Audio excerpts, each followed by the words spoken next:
What is up, guys? Dashing here for episode 402 of Community Universe Mode and the third annual Exodus event coming to you live this Sunday afternoon. Damn it. I always scare myself like that. Sometimes I forget to mute the stream on my phone before I begin, and then I hear a voice and I'm like, is this finally broken? Have I finally? But no, it's just my full voice. Let's mute that real quick, though. And then snap back into reality, guys. What is up? Welcome all. Big Al, Topher, Goat, Maury. What up, Tribe Myself? Everybody getting in here as the show is going to get started. A couple of warm-up matches, of course, from now. So far this season, I've been doing pre-show matches pre-recorded.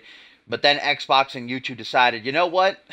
Let's take away the upload feature for no reason at all and just screw over a bunch of people. So we're doing them live, which I guess is better.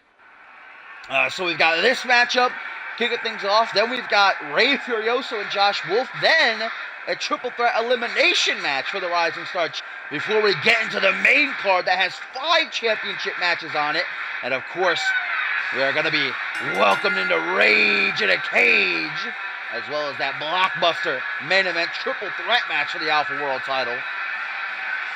Hey, what up, Assassins? Yeah, this was originally a couple of days ago announced to be Sean Kent taking on the Black Gale, but remember, after Gale picked up a win this past Friday over Samuel Boone, Sean Kent rushed the ring and GTS'd Gale, and we were reported that Gale not able to make it to the event because of that assault. So filling in for him instead will be Samuel Boone, the purveyor of Boone Juice. Ken obviously didn't take his loss in that last chance six-pack challenge a couple weeks ago lightly. Wanted to take it out on someone, and unfortunately Gale was at the front of his barrel, if you will.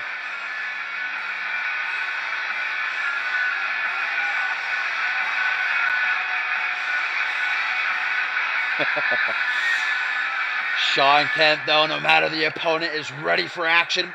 The third annual Exodus. Well, let me think for a second.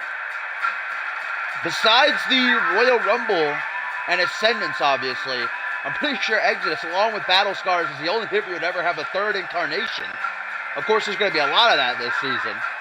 As here comes Samuel Boone, looking to get groovy here at Exodus. Of course, this is the first ever pay-per-view coming to you live, guys, from Sydney, Australia. The first time that CMV in its near 4 years has ever gone down under. I think I see Aaron in the front row over there. What up, Batman Hardline? The former CMV United States champion, of course, returned after an 8-month hiatus a couple of weeks ago. In that last chance six-pack challenge, fell short, and again a couple of nights ago against Black Gale, but the opportunity to turn around big time here on the pre-show of Exodus.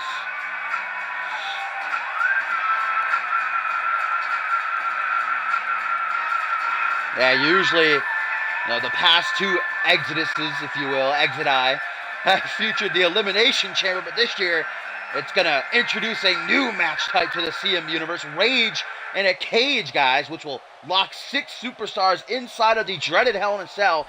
30 minutes will be put on the clock. No 6 men are going to be trapped inside, tear each other apart, and the superstar with the most falls, most pins, submissions by the end of that time limit will walk out as the Anarchy Champion, as Sean Kent gets things started here early with a single underhook DDT. Of course, in that Rage in a Cage will be Aleister Knox defending the Anarchy Championship, but I've been saying all month long I'm not taking anything away from him after he managed to retain in that six-pack challenge back at Death Wish. I'm honestly putting my money on Knox to not only walk out still champion, but also break a record, because if he does retain, he will surpass Chris Andrews for most championship defenses as CMV Anarchy Champion. But of course, we're going to see the Brit in action tonight as well. He defends his international championship. Speaking of Brit, we just got a Suplex City right there. Perfect timing.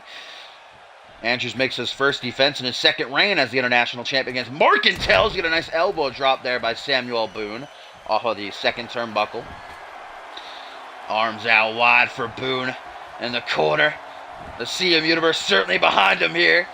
I'm sure he drank a couple of cans of Boone juice before coming out here. Let's see if Sean Kent can battle through it, though, as he puts Boone up on his shoulders. Looks like maybe kick to the side of the head, maybe a little bit of head trauma, but last-second reversal by Boone drops him into a reverse DDT. Of course, that's not only that's not the only 2 titles on the line tonight. On the main card, at least, we've also got the tag team titles to be defended. Vintage getting another opportunity thanks to the CMV Universe voting for them in that poll a couple of weeks ago. They take on Xander Slate and Randy Orton in an elimination tables matchup. That's another first in CMV, another first match type. And then we've also got the RJPW Television Championship being defended, guys, as Matsuda Tanaka makes his CMV debut, defending the title against Jaquan Shea. That's probably one of the matches I'm most looking forward to, besides probably that main event. Bob Luger, Elijah Stewart, and MLP for the CMV Alpha World Championship in a triple threat. As Boone puts Kent in the corner, and the former United States champion, we saw him hit this a couple of times on Black Gale a couple of nights ago on Genesis. From the second turnbuckle, a cutter gonna take out Kent. Might be enough to do the deed if Boone makes the pin. No wasting no time. Boone wants to make sure the job is done. Lining up the shot. Kick right to the side of the head. 1, 2. No, but only a 2 count. Kent showing some resiliency we come to know from the Kent family. Hey, what up, Bateman? By the way, Gumble, if you are watching, I was not able to get that attire in time. Rip in peace. Next time, though. Completely forgot. Please find it in your heart to say, what the? I thought, Boone with that Kelly roll up. Look at him steal it. Only a 1 count. I liked how he was actually hitting him. I thought he was hitting an actual move, but no, he was taunting. And he actually hit him with it a couple of times. Now Kent looks to make a comeback. There's the inverted atomic drop. Now the scoop slam. The second ever fishbowl match. And, of course, we've got a championship match here on the pre-show, guys. The Rising Star title going to be on the line in a triple threat elimination bout. Jack Dial-Up, Rob Cross, and, of course, the champion Chris Diamond defending as Kent gets off that nasty combination, leaving the knee right on the jaw. But look at that. Boone bounces back quickly with a short arm shoulder block. First matchup here at the 3rd annual Exodus.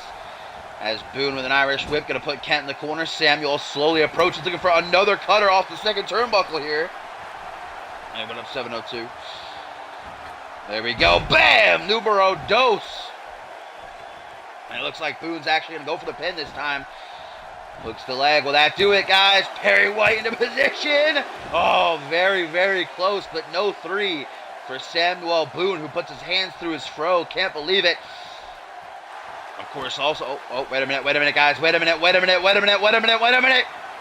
The purveyor of Boone juice. Kent on spaghetti legs. That's spinning.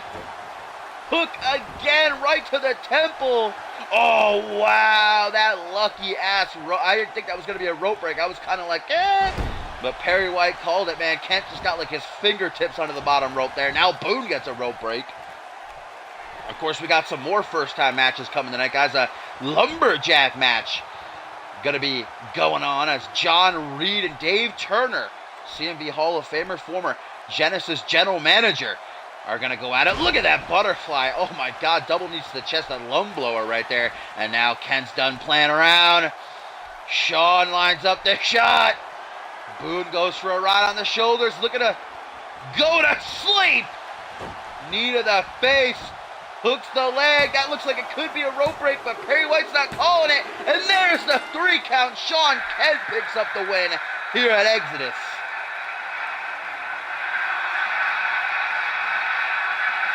A competitive back-and-forth matchup, but Boone falls short. Kent got super lucky with a rope break. His fingertips got under the bottom rope. And he was able to come back, pull off that GTS. And it was night.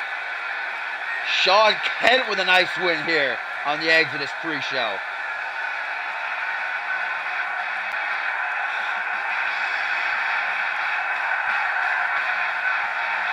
Samuel Boone, since returning, hasn't been very spectacular. That's 3 losses in a row now. Hopefully he can find a way to bounce back, but tonight was not the night to do it.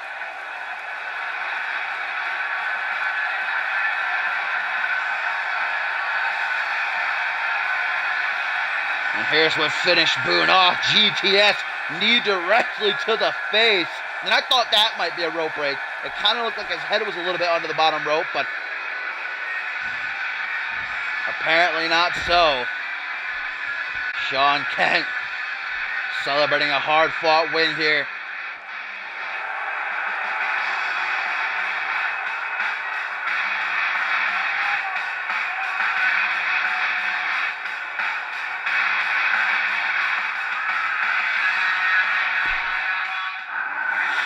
Whew. About that loudness right there. Buffering for you, or is it buffering for anybody else? Alright,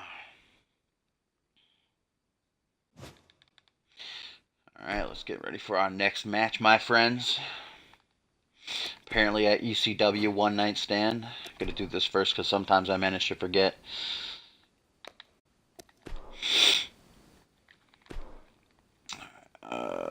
Shit. Can't see it behind the thingamajig. Put this on normal. Alright, we got Ray Furioso. Get that dank pay-per-view attire. Taking on old Wolf Boy. That's right, Alvius Wolf.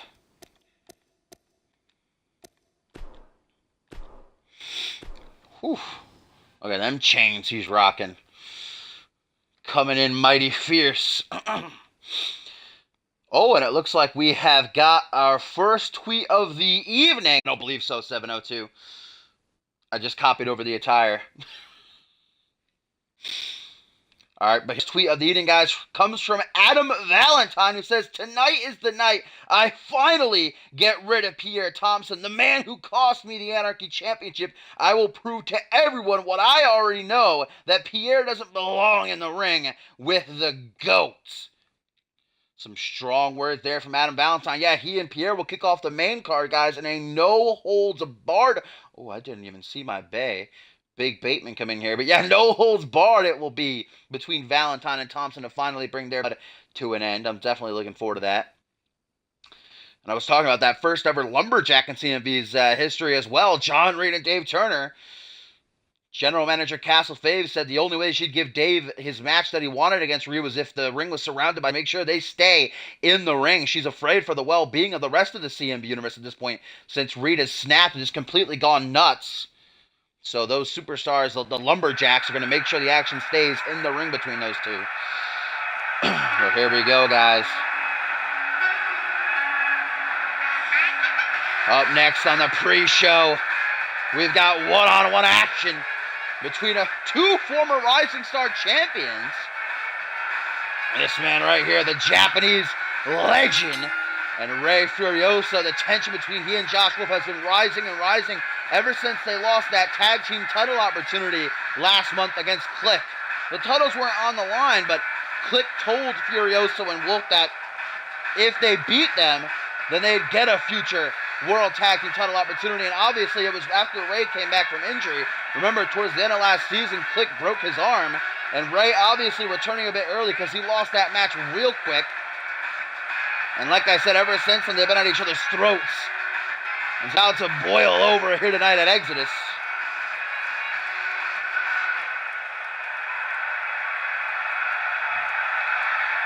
Ray Furioso, though, looking for his first victory since returning. Josh Wolf, of course, is coming off that big 8-man tag team matchup just a couple of days ago. It was he, Vintage, and Chris Andrews against all of Click, and Click did end up getting the win after a hard-fought battle. Wolf, obviously, is probably the pinnacle of this whole war that's brewing between Click and the Resistance, if you will. He's really at the middle of it, and just slowly but surely cracking. Says that he's the vessel for this Fenrir. But apparently, as Wolf has said himself, Fenrir only comes out. Josh can't control it, doesn't have the ability to, unleash him at will. Well, just take a look at Josh here. He's got wrapped in chains. He's not the same Josh Wolf who became the first ever Rising Star champion. Here's a tweet, guys, from John that says, all the King's horses and all the King's men couldn't keep me from knocking Dave Turner down. John Reed certainly ready to get his hands on Turner. You know, the only reason Turner requested this match against Reed tonight is because he says he wants to help John. He wants to beat that voice in his head out of him. But yes, indeed, two lovely pay-per-view attires here, might I say. And, of course, in a lovely arena, as always, made by the beautiful Topher there in chat. But here we go. This matchup gets underway as Josh Wolf just going to throw Furioso overhead with a belly-to-belly, now hammering. I don't know if Wolf should really be allowed to have those chains wrapped around his wrist in this matchup. I mean, that's a weapon. He could just easily knock Rey Furioso out unless they're, like, plastic. Even then, I don't know if they should be allowed. But I guess Perry White's letting it slide as now we get a lifting reverse DDT from Josh to Rey Furioso. Not a great start for the Japanese legend. I love that half and half mask on Rey. Catching him though. Nice counter there by Furioso with a DDT. And then a soccer ball kick and a send the shockwaves up and down his spine. Now an Irish whip rebounds off the rope. Ooh, beautiful sequence there by Rey Furioso, showing off that lucha background, but a couple of jabs by Josh Wolf. Looks to get himself back in control, but that doesn't last very long. Excuse me. Now a lifting reverse DDT by Rey as he grabs a hold of the tights and drives Wolf Boy down into the mat. Now a hook of the leg, first pinfall attempt of the matchup early on here. Not even a 1 count. Going for that chest, maybe looking to unleash a couple of elbows instead of big old forearm smash by Josh Wolf, who closes in now. Wicked hook, kick to the gut. Wolf unloading in a cheeky single underhook DDT. Slow motion, shades of the one and only Zach Payne right there, synonymous with that maneuver. And not even a 1 count for Furioso now. Excuse me. Of course, the last matchup to come after this on the pre-show will be that triple threat matchup. Elimination for the CMV Rising Star Championship. Then we get into the main card as Adam Valentine will battle Peter Thompson in a no holds barred. Up on that top rope, Josh Wolf with a nasty DDT. Executed to perfection, and Furioso might be in big trouble here early on in this matchup. But there we go, lures Wolf in, nearly took out Perry White's head. Look at this, Rey now with a butterfly suplex, throws him overhead, nicely done.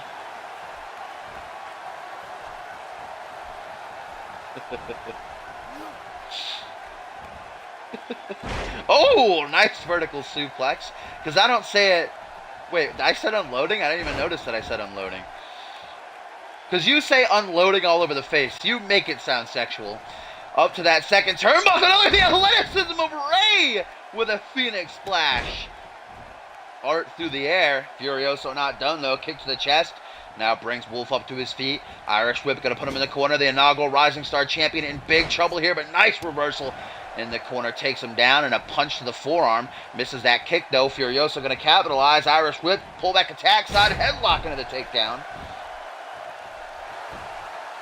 Hooks the leg this Rey, but not even a 1 count again. Josh Wolf still no-selling like a champion. Misses that soccer ball kick. Now Wolf looks to capitalize. Low forearm smash to the back, but Fireman's Carry takeover puts Rey right back into control. From the get-go, man, nobody's been discernibly in control of this matchup. And very back and forth, but just as I say that, Rey looks to change the tide in his favor. Big old roundhouse kick. Seems like the fans might be split between these two men. That's now Furioso. The maneuver he's used to end careers before. But Josh Wolf saw it coming, well scouted, knows Rey too well. Rey gonna fire back though, takes control right back for himself with that hook to the jaw.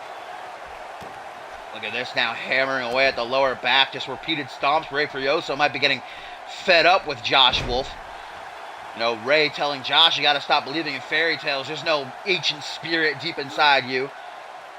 And Rey saying that he wants nothing to do with this war. You know, Josh was trying to convince Furioso, say, you know, join the resistance. Let's come together to stop Click. But Rey wants nothing to do with either side, as he's got Josh in a nasty body hold right now. This like kind of atomic stretch, if you will. Let's go though. Now under the pin, hoping that enough damage is done, or perhaps just trying to wear Josh down. Finally got a 1 count there.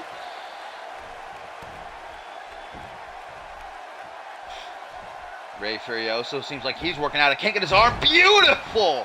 Ooh, maybe not so beautiful Kind of looks like he didn't land it correctly, at least.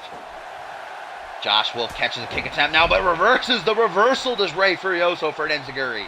Josh Wolf having a hard go of it. Another roundhouse kick, but Wolf counters it. Now put into the corner. Josh Wolf has something in mind here for Rey Furioso, but Furioso wants nothing to do with it. Now these... oh, there we go. Nice kick. That spinning soul right to the face. And now look at this, just stomping a mud hole and Wolf down in the corner. Oh, don't tell me. Don't tell me. Wolf set up in position. Rey Furioso taking a huge risk here as he looks to go coast to coast, ladies and gentlemen. Wow! Looks like he caught Wolf right in the face, too, but he might have caught the back of his head on the mat. Hurting himself just as much as he did Josh. But look at that, man. The vessel of Fenrir, as you'd have, you know, looks to be in dire trouble, or maybe not. Only a 1 count, and Furioso with his hands on his hips. Obviously not too happy with the way this match is going so far as he now goes to the top rope. Fish thinks, what does he have in mind? Oh, but Josh begins to stir. That's going to force Rey Furioso to drop back down to the mat. As now he goes to the second turnbuckle. Maybe another Phoenix Splash attempt on the horizon. No, instead he's going to wait for Josh Wolf to get up to his feet. Rey Furioso's cooking up something. It's not going to be pretty. Missile drop kick. Catches Josh right in the chest. Now he goes back to the top rope. Looking for what he was going to try for before. Josh in big trouble. Shooting star press by Rey Furioso into the pin. 1, 2.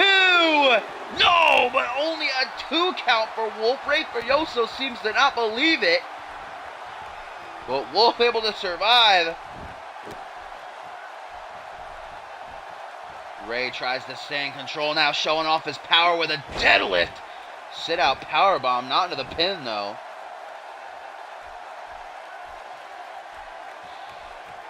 Looking to bring Wolf up to his feet. Josh Wolf, though, reels him in. Arm wrench, drops him face first into the mat.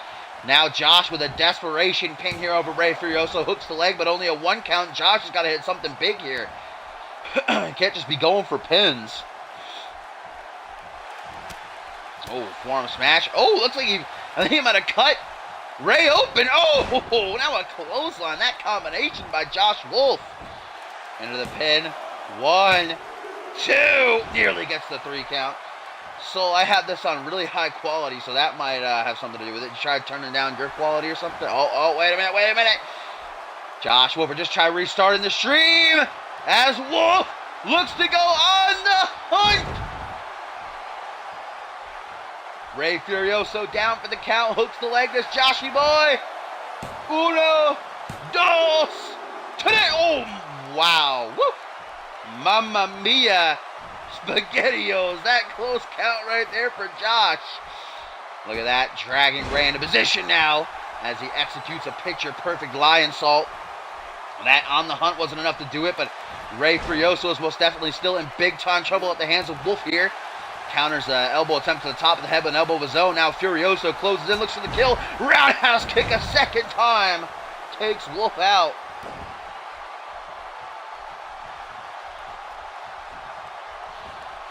Oh, and what is this? Regal cutter by Rey Furioso.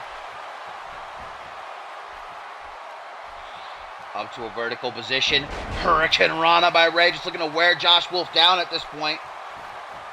As he drags Josh motionless body away from the ropes, making sure there's no rope breaks coming into play. Hooks that leg again, a close 2 count, but not enough for Furioso to get the job done. Rey, though, knows exactly what he has to do. Turns to the crowd, makes sure that he has their support, letting out a mighty roar. The Japanese legend now looks to close in on the kill, kicking Josh Wolf right in the face, but Josh with the quickness, Irish whip. Furioso put in the corner. Boot to the side of the head, though. Furioso explodes out of the corner with a high knee. Now lining up the shot. Josh is in big-time trouble, and Ralph is very excited as Rey, with that tilt-the-world Fujiwara armbar, the maneuver that he ended Brett Angel's career with. Will it be enough to force Josh Wolf to tap? Yes, it will! Josh Wolf forced to submit. Oh, that brutal tilt-the-world Fujiwara armbar. What a matchup between these two, but it is Furioso who grabs his first win of the season.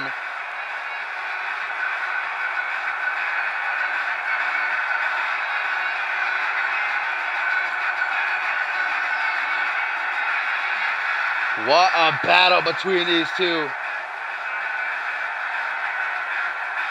But you knew as soon as Ray locked in that tilty World Fujiwara armbar, you saw Josh desperately crawling to get to the ropes to try to break the hold, but he just could not make it. Ray applying that pressure, and Furioso with the W here at Exodus.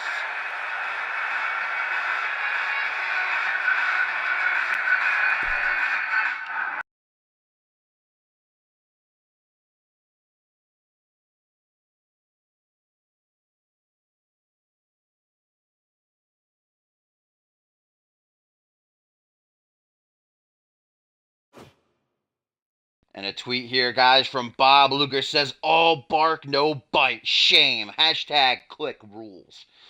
Of course, actually, a bit of a Twitter war went on yesterday between Bob Luger and Josh Wolf. They had a little bit of a back and forth. Let's go to our final matchup of the pre-show, ladies and gentlemen, which is going to be a triple threat elimination match for the CMV Rising Star Championship. All right. So we have got challengers Jack Dial-Up. We have got Rob Cross, who I know has that banging pay-per-view attire.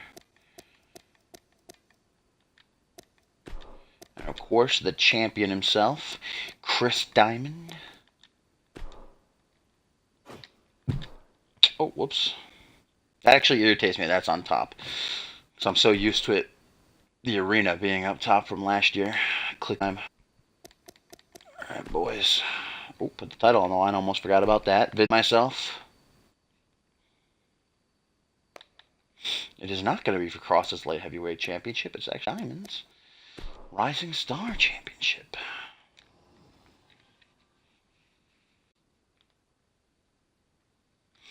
Never forget Man Wolf.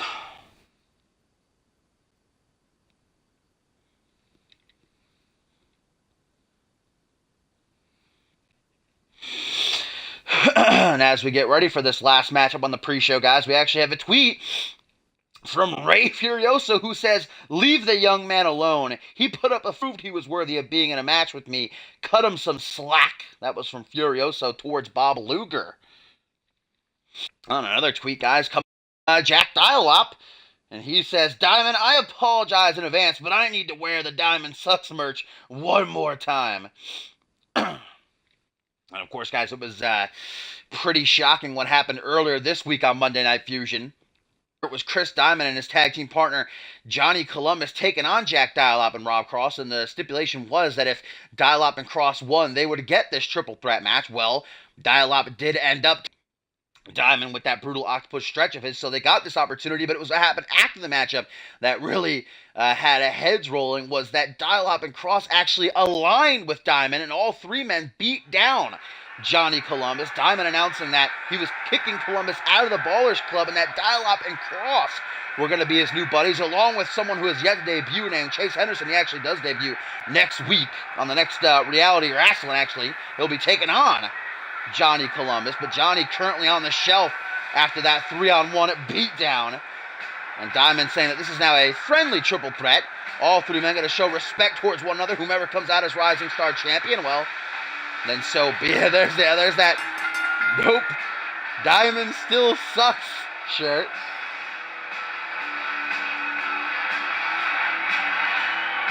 Jack Dial-Up, who of course just debuted a couple of weeks ago, beat Eddie Sun in under a minute in his first matchup here in CMV.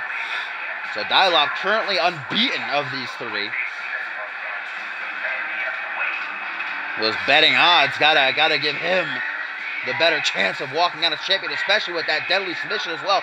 But it is elimination, remember, which means that the last man standing will walk out here, Sydney, Australia, the third annual Exodus as champ.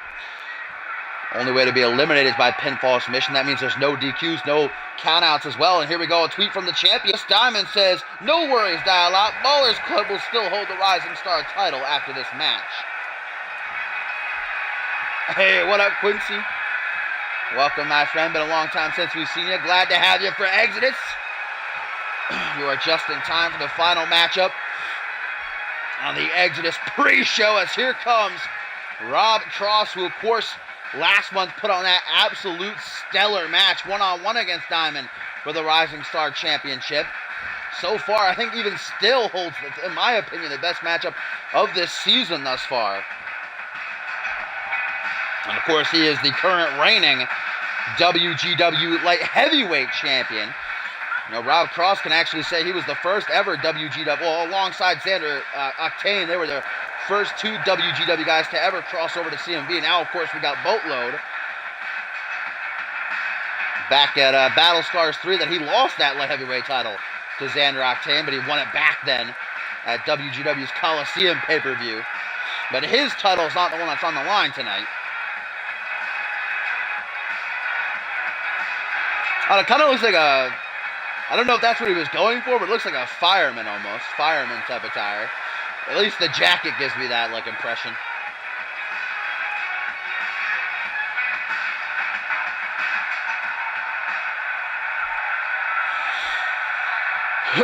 Here we go. The two challenges in the ring. Last but not least, baby, the baller of CMV.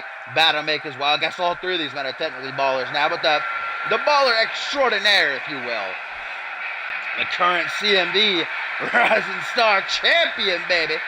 And remember, Diamond already has one successful defense under his belt, which means that if he can survive this triple threat match tonight, he can then cash the Rising Star title in for a light heavyweight or United States Championship opportunity. That new rule coming about this season. He doesn't have to cash it in, but he'll have the ability to. Of course, he'll only have time to, think about it till his next defense. The championship has to be defended every 2 weeks. Winning it back at Death Wish, defeating Miles Kelly to do so. Hey, what up, Ogon? Glad to have you. Welcome, welcome. Alright, here we go, my friends. Last matchup on the pre-show before we get into the main card, where things will start off with Adam Valentine, Peter Thompson one-on-one, and a no-holds-barred match. And, of course, going to have 4 championship matches. That main event, triple threat, is what I'm looking forward to most. Bob Luger, Elijah Stewart, and MLP. But that won't be elimination. This is, which means MLP, he doesn't have that. He doesn't have great odds. He won't have to be pinned to lose his championship. Luger can pin Elijah, or Elijah can pin Luger. Here, Diamond will have to be pinned or submitted in order to lose his championship. But there we go. The belt is held up high. Jack Dialop, Rob Cross, Chris Diamond. They said at the end, no matter who's champion, are they going to be shaking hands? They're still going to be brothers. They're still going to be ballers together. The whole missing each other there as the bell rings. But then Diamond catching Cross with the double knees to the back. Dialop closes in. Like I said, I think he's probably the most dangerous of these three with that nasty octopus. That's what he tapped out Diamond with earlier this week. So Diamond especially got to watch out. Look at the aggressiveness of that STO. Now from behind, this looks like a reverse slam. Reverse choke slam by Dialop. Not exactly the biggest man, but he's got some strength on him, I guess. Kick to the gut now. Rob Cross just catching a beating here at the start of this triple threat. No disqualifications, no count out.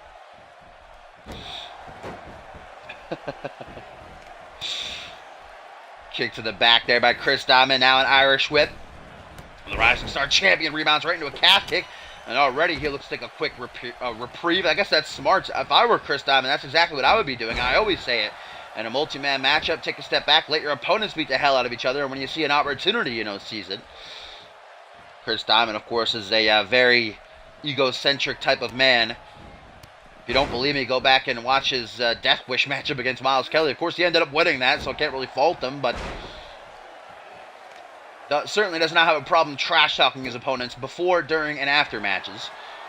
Look at Dialop going to do a cheeky little jump as Rob Cross going to catch Diamond with a brain buster. Oh, but Rob Cross now to get back up to his feet before Dialop catches him with an air raid neck breaker. Air raid siren neck breaker there. Coming up from behind, Rob Cross now rolls to the outside, needing to take a breather. This gives Diamond the opportunity. Irish whip, Dialop rebounds, goes for a broke kick. Maybe instead gets a super kick right to the back of the head. Nice little sequence right there between these two. Now dragging Diamond out of the corner. Dialop with an elbow drop, another elbow drop, another elbow drop, another elbow drop. And how about a fifth? Yeah, we're going to get it. Of course, that octopus stretch submission hold targets the body and the arms more, so I don't know what softening up the legs is going to do, but maybe Dial-Up has another submission hold we don't know about. Wasteland, and then a senton by Cross there to Dial-Up, who gets a kick off to the top of the head. Cross unable to stay in control for very long. The WGW Light Heavyweight Champion, though, breaking up Diamond's maneuver there as Dial-Up goes for a scoop slam, drops down behind us. Cross pushing Dial-Up away. Now going to go for the electric chair. Electric chair, German suplex. Bloody Brick going to come out here, say what you're stealing my moves for. Springboard Cross, body connects, so how Cross tried to kick Diamond out of the air right there. Fireman's carry going to take him overhead, drops him right on his ass. Overhand punch, kick to the midsection. Counter, though, by Diamond. Trips him up, maybe looking for a submission to the leg. And, oh, calf killer. He's got a hold of the ankle. Will Cross be forced to submit? Dial-Up again, just taunting while these two go at it. Able to turn around and unload all over the face cop to break that hold. Dial-Up now taking a quick nap on the ropes as Chris Diamond goes for, oh, nope, broken up by Dial-Up. Looks like Dial-Up and Cross may have a little bit of an alliance in this matchup, even though all three of them are now teammates. You gotta do what you gotta do to win in a match. Looks like a Hangman's Face Buster by Dial-Up to the Rising Star Champion.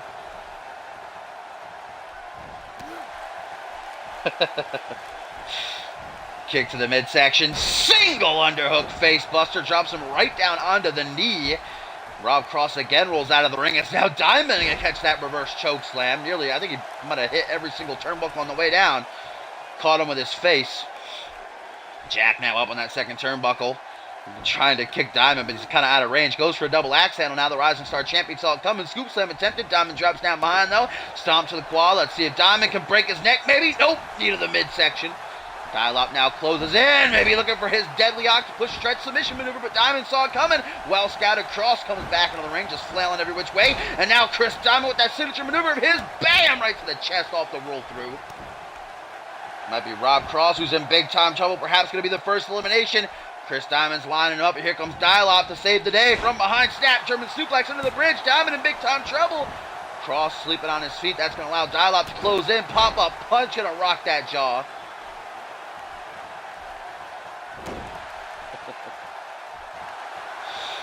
Goes for a kick to the midsection, caught by Dial-Up. Diamond now back to his feet in the corner, going to catch his surroundings, try to reimburse himself back in the match. It was Dial-Up with an STF. Cross just catching these submissions tonight.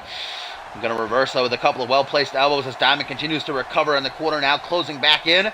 Looks to capitalize. Fireman's carry, goes for a ride. There's Jack. Going to get guillotined on that top rope. Now Cross closes in on Diamond. Dial-Up for the first time in this matchup, going to roll to the outside of the ring to try to recuperate a little bit. Elbow to the side of the head. And now, Chris Diamond! What the hell? What is he? What? What's happening? Gee, oh, that was an F5! I don't know what just happened there. But Diamond goes for the pin after hitting an F5. 1, 2, 3, and Cross is eliminated off of that, whatever that was. So Rob Cross, the first man done. It is down to Dial-Up and Diamond with the Rising Star Championship on the line. Yeah, that was a spinning F5 by the Rising Star Champion, but doesn't have much time to celebrate. Dial-Up now in control on the top, rolling fire. Wait a minute.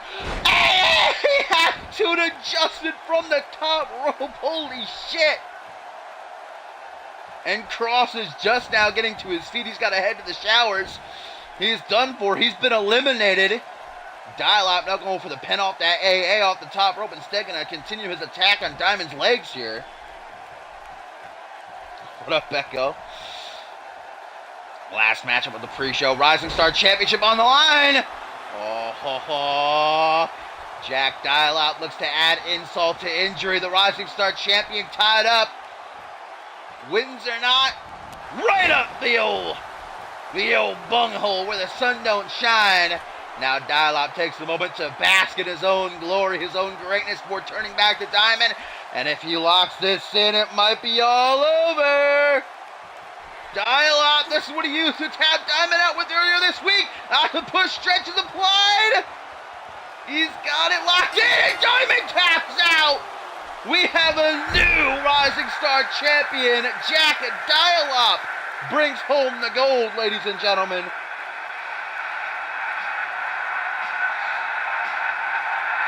What a triple threat match. For being friendly, these three guys kicked the crap out of each other. Diamond able to make the elimination of Rob Cross with a spinning F5, but Jack Dialop caught him off guard. Hit him with that top rope AA. Locked in that octopus stretch, and we have a new champion. Dial-up did win. After sending a wee kick up the bum right there. Stunning Diamond. Locked in the octopus stretch. Chris forced to submit. And a new Rising Star champion crowned. Congratulations to Dial-Up. What a triple threat.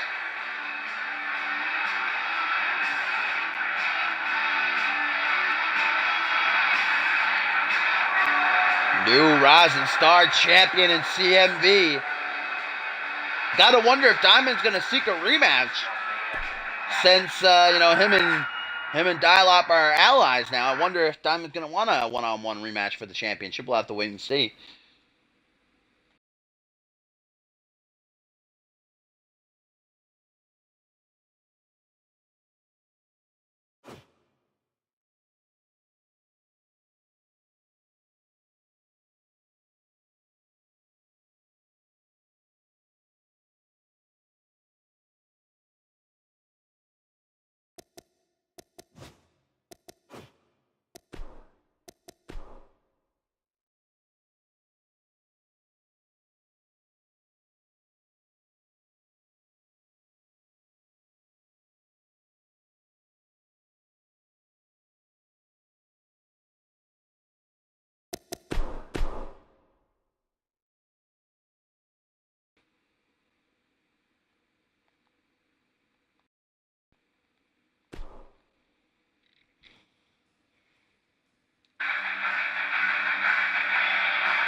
Alright, ladies and gentlemen, let's truly get into it here at the third annual Exodus.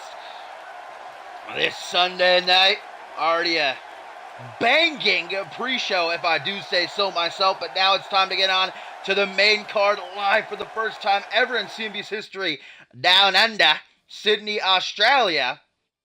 As things are going to get underway, Valentine and Pierre Thompson looking to finally bring their bitter rivalry to an end. On the pre-show, we saw Sean Kent knock off Samuel Boone in a back-and-forth matchup. Then Ray Furioso forcing Josh Wolf to submit. And then in that triple threat elimination match, a new Rising Star champion crowned and Jack Dial-Up. Will Diamond seek a rematch? We'll have to wait and see. But now, guys, 4 championships main card. The debut of 3 new match types. A Lumberjack, Rage in a Cage, and an Elimination Tables match. And then a main event. Triple threat, Bob Luger, Elijah Stewart, and MLP for the CMV Alpha World Championship. I am looking forward to that. For the matchup I'm second most looking forward to besides that is the debut of Matsuda Tanaka defending his RJPW Television Championship against the hungry Jaquan Shea. That should be a great one-on-one bout. But right now, this is not going to be a matchup. This is going to be a fun battle between these two men. Probably would be better suited inside of a local bar around here in Sydney. It is no holds barred. Any rule book torn in half and thrown out the window. The only thing that these two have to abide by is that pin or submission must end in the ring, or until one of these guys is incapacitated and can no longer move, which I would not doubt happening here.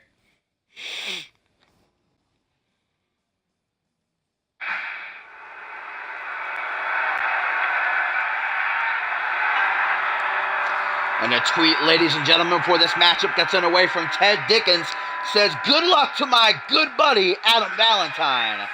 First time we've heard from Dickens in a while. Ugh, I felt dirty just reading that, but look at this, guys. The GOAT, the self-proclaimed greatest of all time, Adam Valentine. This feud dates back to the start of the season.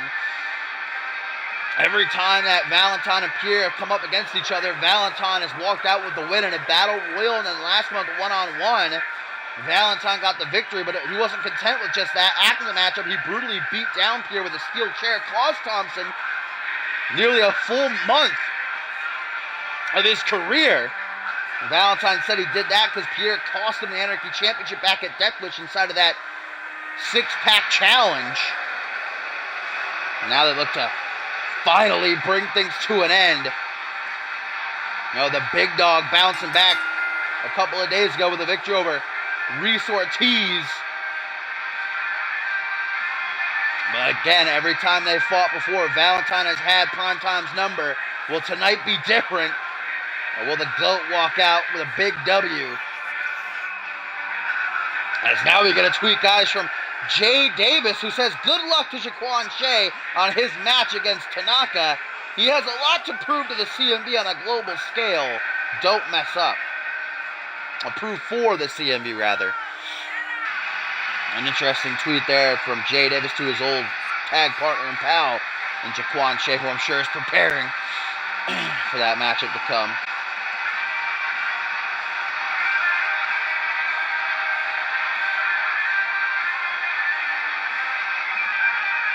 Wearing that flashy gold tonight. Wonder how much that cost him. Probably a pretty penny. But anything to look as good as he can. Unfortunately for him, he might be getting blood all over that nice gold attire of his.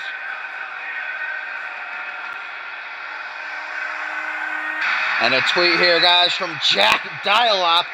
Says, "A new champion. Good match, Cross and Diamond. But one thing is certain, nobody is safe now. No matter if you are on Fusion, Genesis, or even Unmatched, we will be there, and you won't be ready for it. It's time for the hashtag takeover." Yeah, a lot of superstars have actually been talking about that. Most notably, probably Miles Kelly, trying to warn everybody that WGW is taking over, and certainly the Ballers Club, I'd say, is at the front of it. Oh, baby.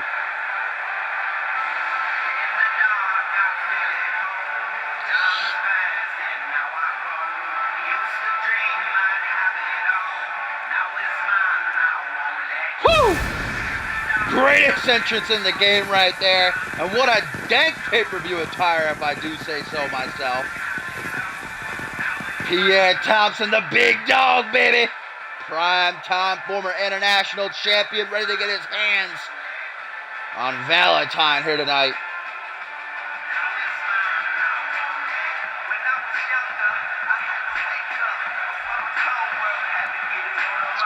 Sorry, fidgeting with my phone right now.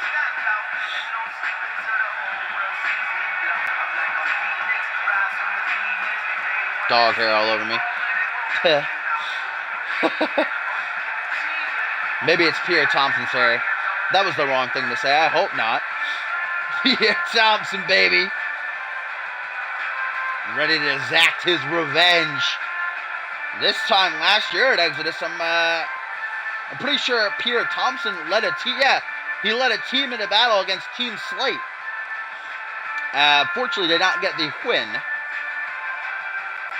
But of course, nothing to be ashamed of. I mean, Xander Slate's just a god.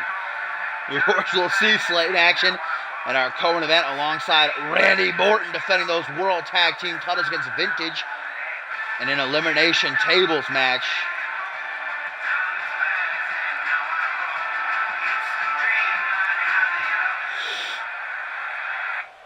Alright, here we go, guys. No holds barred. The rule book torn out and thrown out the window. These two guys can do anything to each other. They signed on the dotted line.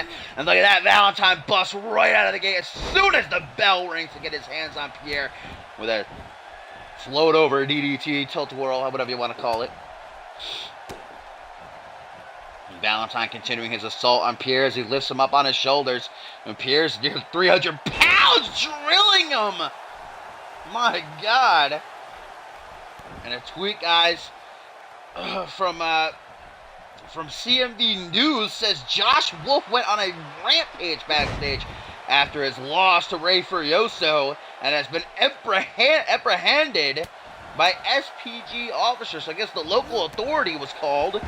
Josh Wolf going on another rampage backstage. I'm sure he probably, attacked people like he did. Remember, last month, Castle Fame nearly fired him. Said, you do this again, Josh, you're done for. So we're going to have to wait to hear from Cass what she has to say about this. Or now this fight between these two, Reeds, just read that in the chat right there, spills to the outside. Adam Valentine able to flip out of a, oh my God, don't tell me he's about to pop. No, butterfly pile driver to Thompson on the outside. Those pads offered little to no support to the superstars. They're just there to, honestly, so the concrete's not sticking out, looking all ugly. Now a wind-up elbow drop right to the top of Pierre's head. This matchup not going great for the big dog so far, man. Valentine vicious, and his attack now choking out Pierre, and referee Perry White can't do anything to stop this. Up to the second turnbuckle, elbow drop, perfectly executed. This would most definitely be the biggest win of Valentine's career on pay-per-view. He's beaten Pierre before, but on pay-per-view, I don't believe Valentine has a win yet in his CMV career. Nice counter there by Thompson, though. Pierre really needs this just to bounce back. He's had a tough season so far. Like I said, Valentine cost him a month of his career. He did bounce back a little bit with that win over Reese Ortiz a couple of nights ago. Nice neck breaker into that butterfly suplex. Oh, he's going to do it again. Why not? Throws him right back to the other side. Now to a vertical position. Snapmare. Seated in the middle of the ring. Prime time. A reverse DDT drills him into the mat. Literally the only reason that Perry White is out here for this matchup is to count the pin or call the submission. He has pretty much no power over these two. Adam Valentine wants to get back into it. Drop down onto the knee. Look at the wherewithal of Valentine. He can roll to the outside, but he's not safe out there. There's no count out. See Pierre following him, but Valentine slides right back in the ring. Now Valentine might have him right where he wants him. No, Pierre quicker. Northern Lights suplex. Some athleticism shown by the big dog, who now lets to drop that 18-inch python brother right across the chest of the self-proclaimed go get to do it again. Drop on the elbow. Pierre Thompson in firm control now, seated position again on that dreaded neck crank of doom by Thompson being applied. Jesus Christ, just about snapping his neck right now. Remember, if these two want to, they can go digging under the ring, they can go into the crowd, they can utilize weapons, but Pierre currently seems content just picking apart Valentine with his own two hands. Snake Eyes now hooks leg for the pin, but only a 1 count. Now a kick to the spine. Pierre Thompson like a shark in the water, smelling blood as he stalks Adam Valentine, beckoning for him to rise to his feet. Valentine out in the apron, though, using the ropes to get back up to a standing position. Yeah, Thompson changed his mind. I thought so. What was Thompson going to do? Goes for a punch. Valentine given too much time. No forearm smash. Now Adam back into the ring. The self-proclaimed GOAT maybe going to go for a sit-out gourd buster, I do believe. Yes, nicely executed. And that's going to stun Pierre Thompson long enough for Valentine to figure out what he wants to do. Not too long, though. Thompson able to get back up to his feet. European uppercut distance traded now. Shoots in. Super kick to the midsection. And now the rip of the throat from Pierre. Adam Valentine did that earlier in the matchup. Pierre showing him who the boss is. Valentine getting up to his feet, not aware of what lies behind him. Look at that. Cleaning him out of the ring like a sack of dirty laundry. Taking out the garbage. Pierre, though, knows that the matchup has to end via pin or submission in the ring. He's got to know that, but look at this. Oh, my God. Pierre going to enjoy this. Slamming Valentine rib first on top of the security wall. Oh, mama. That did not feel good, and now Pierre going to further the assault with a steel chair. Bam! Just like Valentine did to him last month.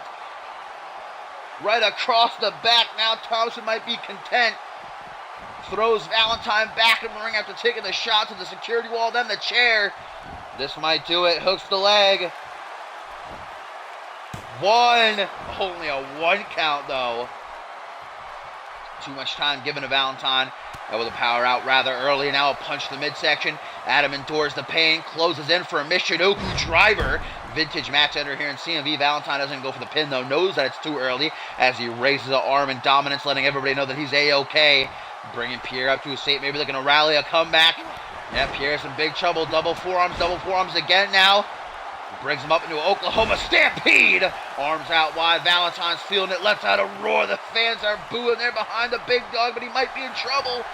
No, Pierre Thompson counters whatever Adam shot for. Now the play of the day reversed by Adam Valentine. What a matchup. These two know each other too well. Playing the game of tit and tat. Back and forth they go, but Valentine now shoots back in. Gonna go for that devastating old school pile driver, busting Pierre wide open, blood spurting from that gash on his forehead. And now Valentine knows that the end might be nigh. Down on one knee. Taking him for a cheeky little walk. Snapmare. As Pierre faces the ropes. And a punch right to that cut that's opened up. And a kick to the back. Lateral press now. Oh, there is no rope breaks. I was about to say, no rope breaks. Pierre's got to kick out on his own, and he does, much to the chagrin of Adam Valentine, who looks down at Pierre almost in disgust with his hands on his hips. Now Valentine looks to end it, looks to bring it all to an end as he sizes up the shot. Pierre's got a counter, got a clutch big time. Adam Valentine with the slapjack. Nails it. Hooks the leg. 1, 2, 3, and Adam Valentine knocks off the big dog again.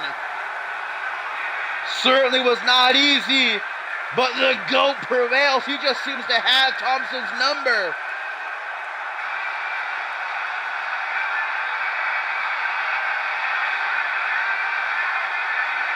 Man, Thompson was wailing on Valentine for the better part of that matchup. Got a little bit of revenge with that steel chair shot, but it wasn't enough.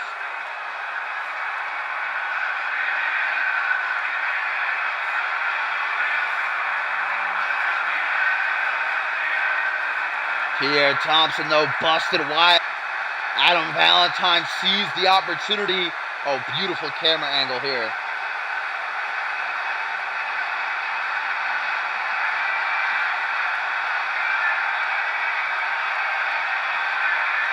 And this was the finish.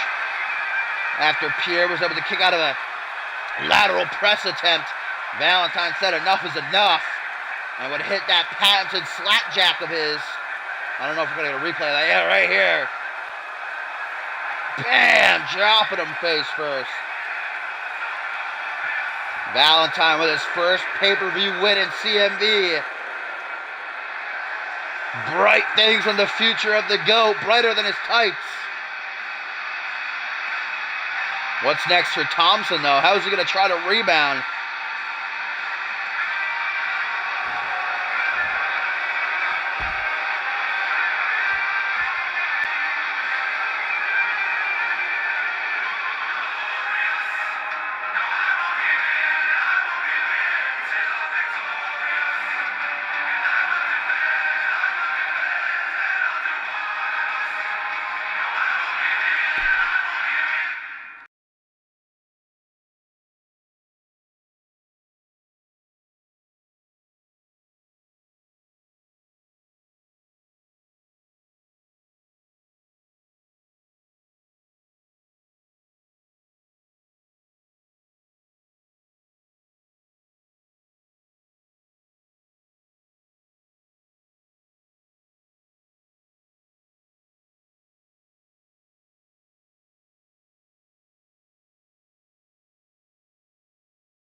All right, y'all, so let me get a quick drink of my water.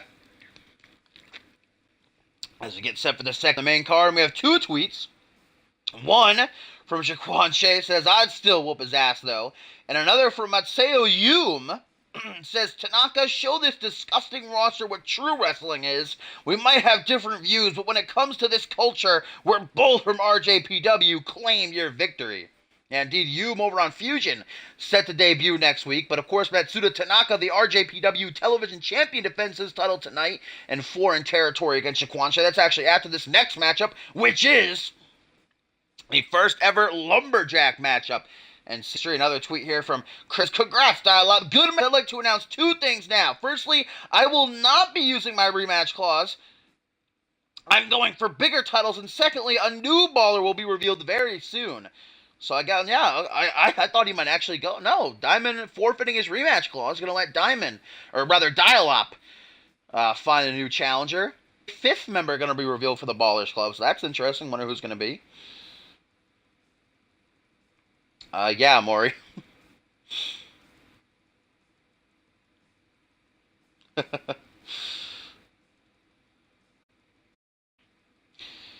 Yes, here we go, guys. The first of 3 new match types in CMV tonight. Of course, we still got the Rage in a Cage to come, then that Tag Team Elimination Tables matchup. But first, John Reed and Dave Turner going to be put into the ring face-to-face.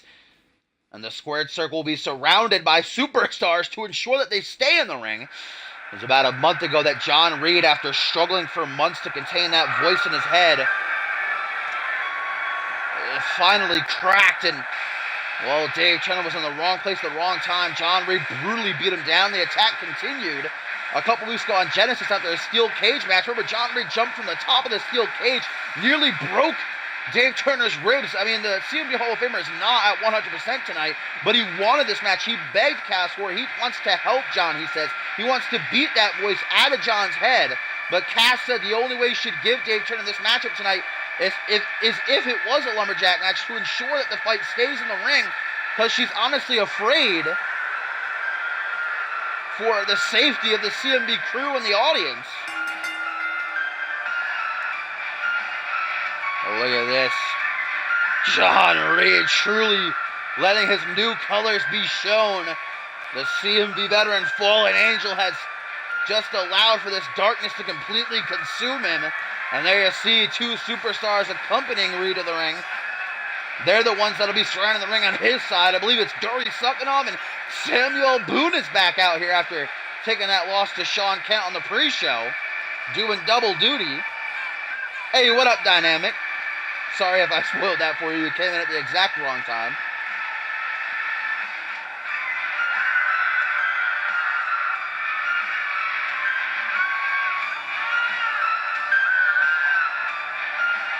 Like I said, Reed was combating with this voice in his head for months and months that wanted to take over, and finally, after all the losses, Reed just allowed it to assume direct control, if you will.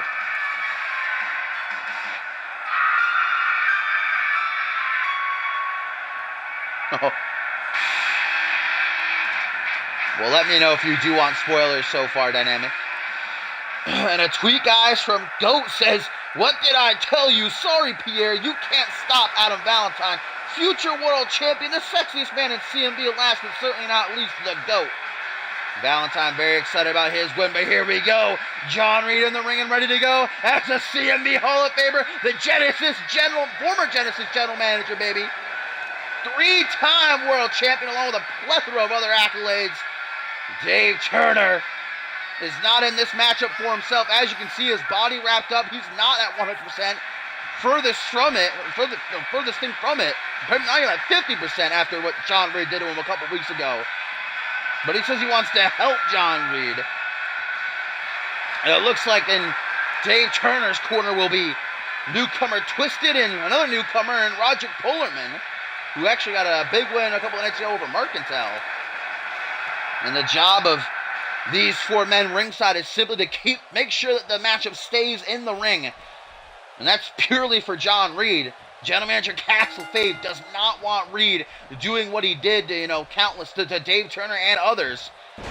It's for the well-being of the CMV crew and the audience. And it's right out of the gate, John Reed with a backslide driver. Not an excellent start for Dave Turner, who's just hoping that he can beat this voice in John Reed's head out of him. I don't know if that's exactly the way to go. I think John Reed needs treatment at a psych facility, sane asylum, but what are you going to do? Dave Turner wants to try it his way first. Fireman's carry taking over. Back and forth they go early on. That's the massive. I think Gary Suckinov just being ringside would be enough at least to keep me in the ring. I wouldn't want to go out there. The Russian Ogre, former international champion.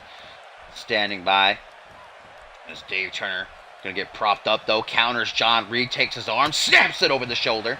Up next, of course, guys, Matsuda Tanaka makes his much anticipated CMV debut, defending his RJPW Television Championship against the Game Jaquan Shea. Very much looking forward to that matchup as John Reed right now gonna slingshot Dave Turner back. And most definitely, is there a pay-per-view tonight? Oh yeah, Night of Champions is tonight. I completely forgot about that. When does that start? Probably 7, the pre-show. So yeah, this will probably be over by then. I entirely forgot about that. 100%. If you did not say that, I probably wouldn't have known. Dave Turner though with a back elbow to the midsection runs right into a tilt-a-whirl neck breaker. Look at that. Gary Suckanov got distracted by a fan in the front row as John Reed just going insane. And here you see Polarman and Twisted coming over towards the side of the ring because these two been on the apron now. What's Samuel Boone doing? And Dave Turner and John Reed going to meet on the apron like a battle. And look at that, thrown to the outside. These two got to get back into the ring. Polarman and Twisted not really doing their job. I guess they're kind of, it's okay if they're right there, but they got to get back in the ring. And here comes Gary Suckanov. He's going to do the job that RGP and Twisted aren't. So long as Reed and Turner don't get into the audience and hurt the fans or me over here at commentary.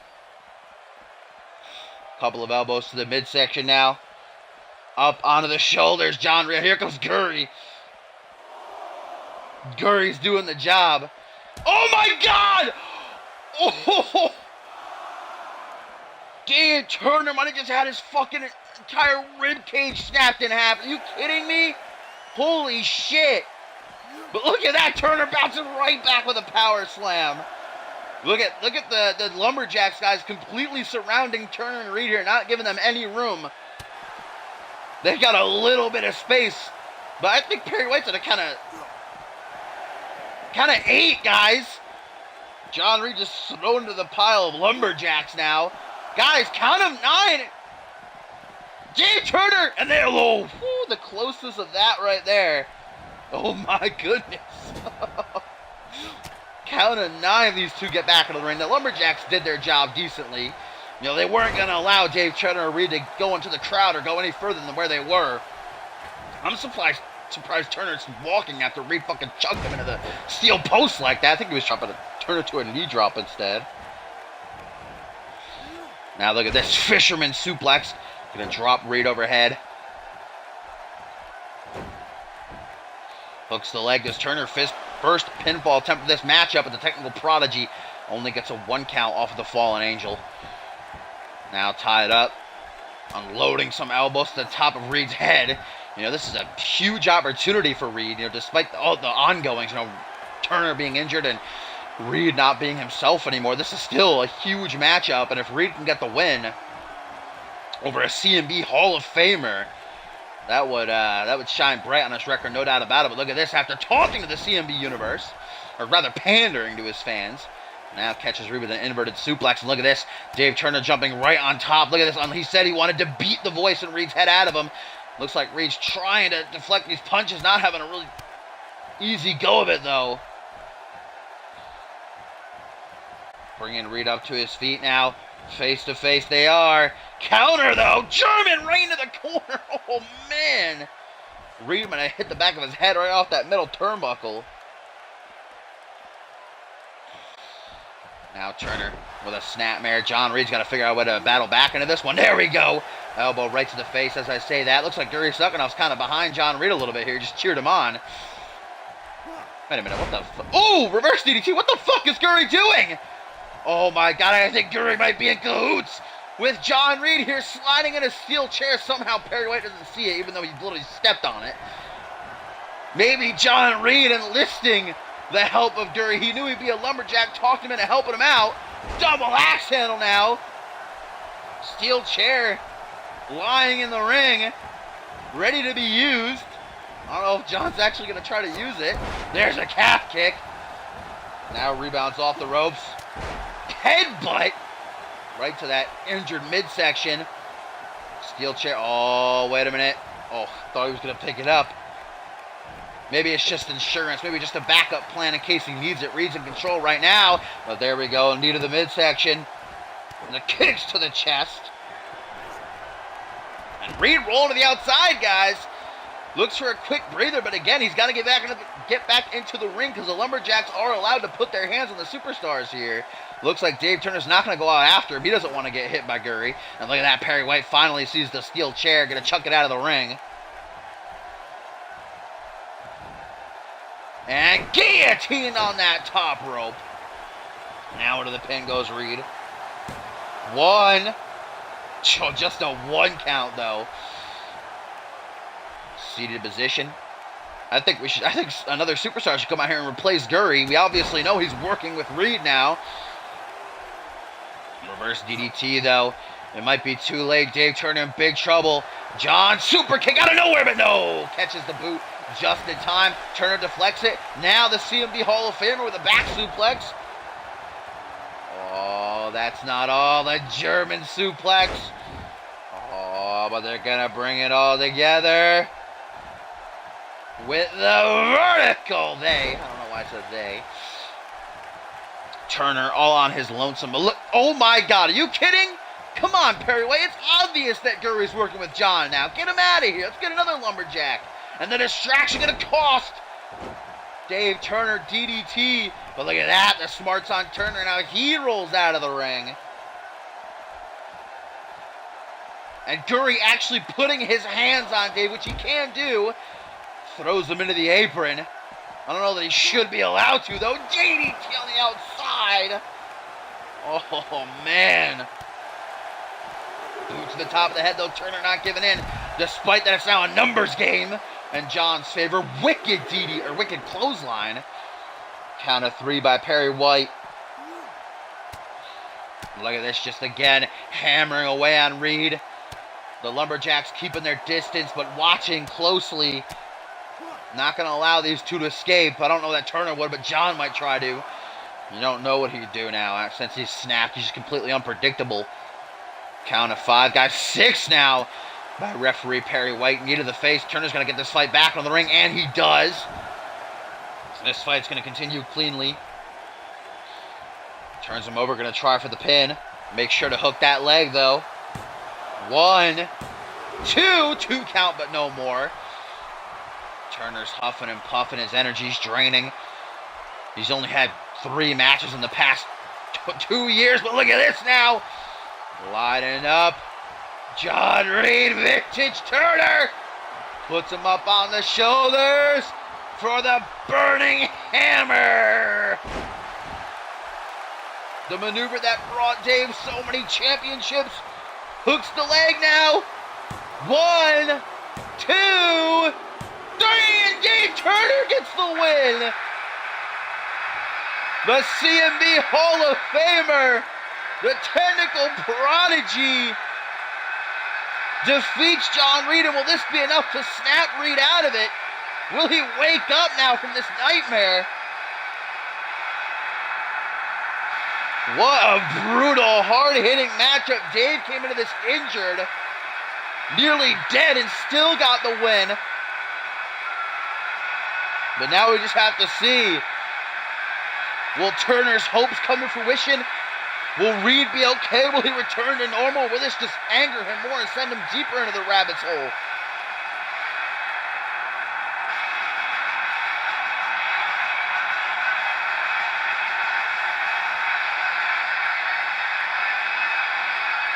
I'm not too happy with Gurry sucking up right now, I gotta tell you. Obviously was working with Reed in that match.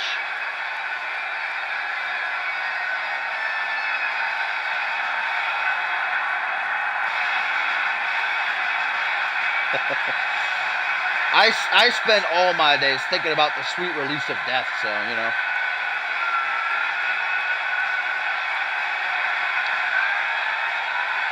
Dave Turner, ladies and gentlemen, gets his first victory in over 2 years. Well, no, he beat Pressure, yeah. Second win in over 2 years. But now we just gotta wait and see. Will John Reed return to normal? Will this make things worse for the fallen angel?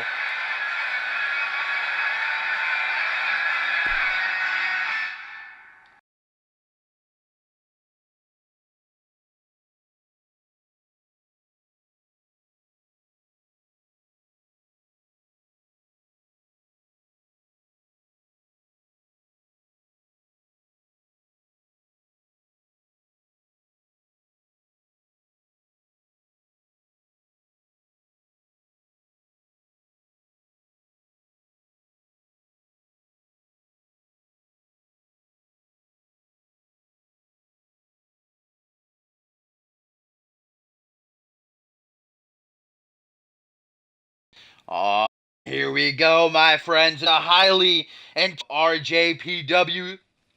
Excuse me, there. I had to swallow some. Yeah. All right. That makes this CMV. Of course, remember, originally at the top of the month, we were set to have Jaquan Shea and William Rage inside of Hell in a Cell, but variously dropped out. Jaquan filled. We didn't get the full story. I was still a little bit curious. So Jaquan was kind of left without a matchup, but luckily for him, we've had this new wave of RJPW superstars coming over. And of course, Matsuda Tanaka being one of them, the RJPW television champion would arrive and challenge Jaquan to a matchup with Shea. Eagerly accepted. This is a big opportunity for Jaquan representing CMV and to win the RJPW Television Championship. But Matsuda Tanaka is a dangerous force to be reckoned with. Jaquan hopefully did his homework. You know, not only the current RJPW Television Champion, but a former RJPW World Heavyweight Champion and Tag Team Champion. Now looks to make a new home for himself in CMV. Of course, we're in Sydney, Australia tonight, which also might be a first for both these guys. Probably most of the guys tonight in action here at Exodus. And here's the challenger, Jaquan Shea, former CMV Anarchy Championship, and a kid who a lot of people say could be the future, not only of Friday Night Genesis, but CMV as a whole, and I see it. Jaquan Shea, an excellent competitor, has an opportunity to make history here. And this first ever, RJPW crossover matchup in the CMV. Just as I say History Maker arrives in the chat. What's up, my friend? If you would like to join CMV, all you have to do, oh, it's Kobayashi. Always get me with these new names. Every time you come back, you trick me. What's up? Welcome back, my friend. Yeah, there you go right there. Exclamation point join, exclamation point CMV in the chat. We'll give you links and some knowledge about us. Here we go, Shea and the CMV universe. Everybody awaiting the arrival of the ultimate Matsuda Tanaka, the Dragon Slayer.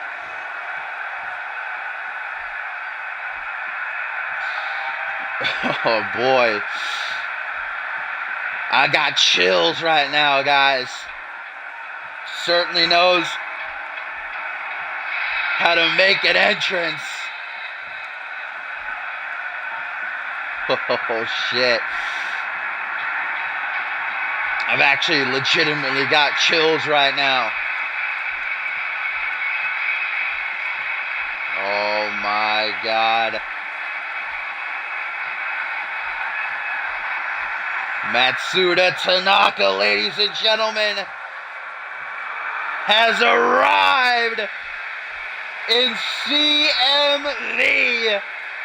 Look at this man. The Dragon Slayer. The ultimate one. Not afraid to put his title on the line, too.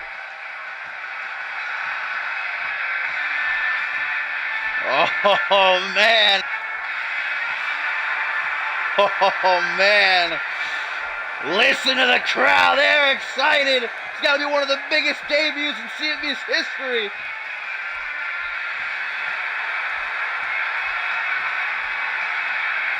Ready to get it on here at Exodus. This is our first of still 4 championship matches to come after this.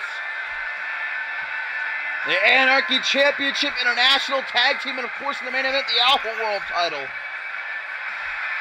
After this, guys, we're going to enter Rage in a Cage. The action just keeps on rolling. 6 men trapped inside the Devil's domain, but right now Matsuda Tanaka making himself at home.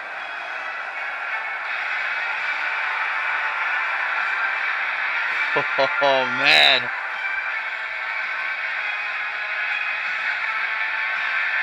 Look at this attire. Everything about this guy I love.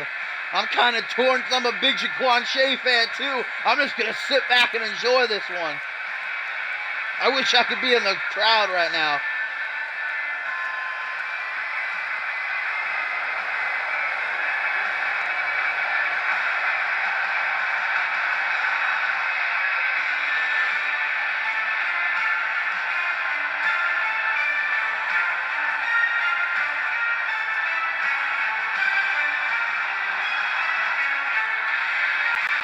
Oh, man. Look at him. What up, Non-Zero Zeus? You're just in time for what should be an excellent matchup. If you're interested in joining, !join in the chat. We'll give you a link to our website, !CMV. We'll give you some information about us, but there's what is on the line, guys. The RJPW Television Championship.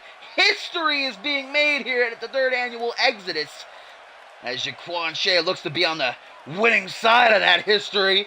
The former Anarchy champion, man, being given a huge opportunity to represent CMV and win 4 in gold.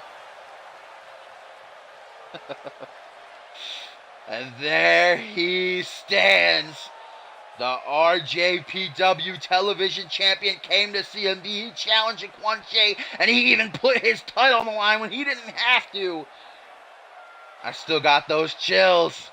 The Dragon Slayer lets out a mighty roar. These two are hyped. These two are ready to go. The belt handed off to Perry White. Tanaka takes a longing look at it. He's not underestimating Jaquan here. Shows it off to Shea, who nods his head. Didn't even look down at it. Raises it up high for all to see. Here we go. Jaquan Shea. Matsuda Tanaka one-on-one.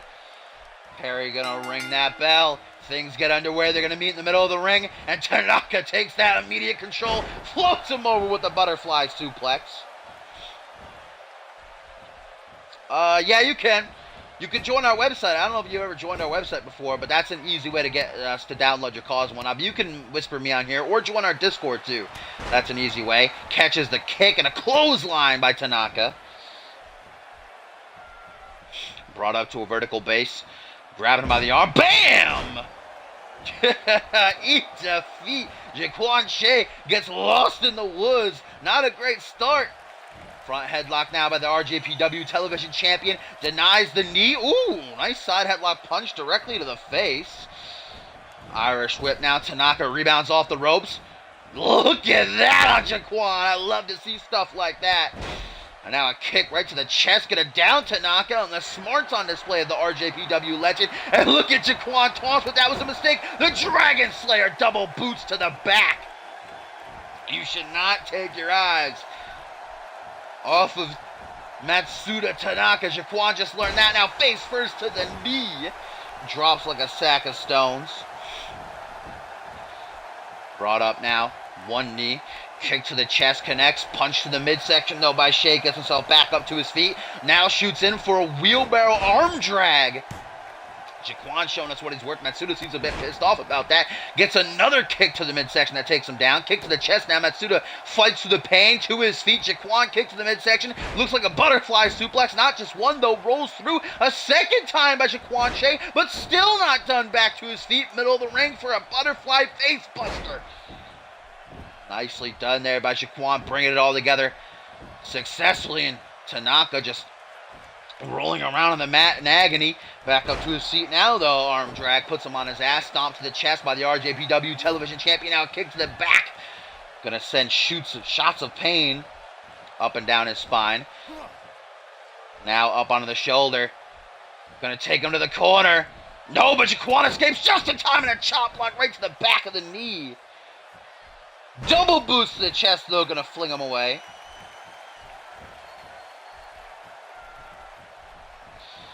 Vertical base now. Irish whip. Jaquan takes a trip into the corner.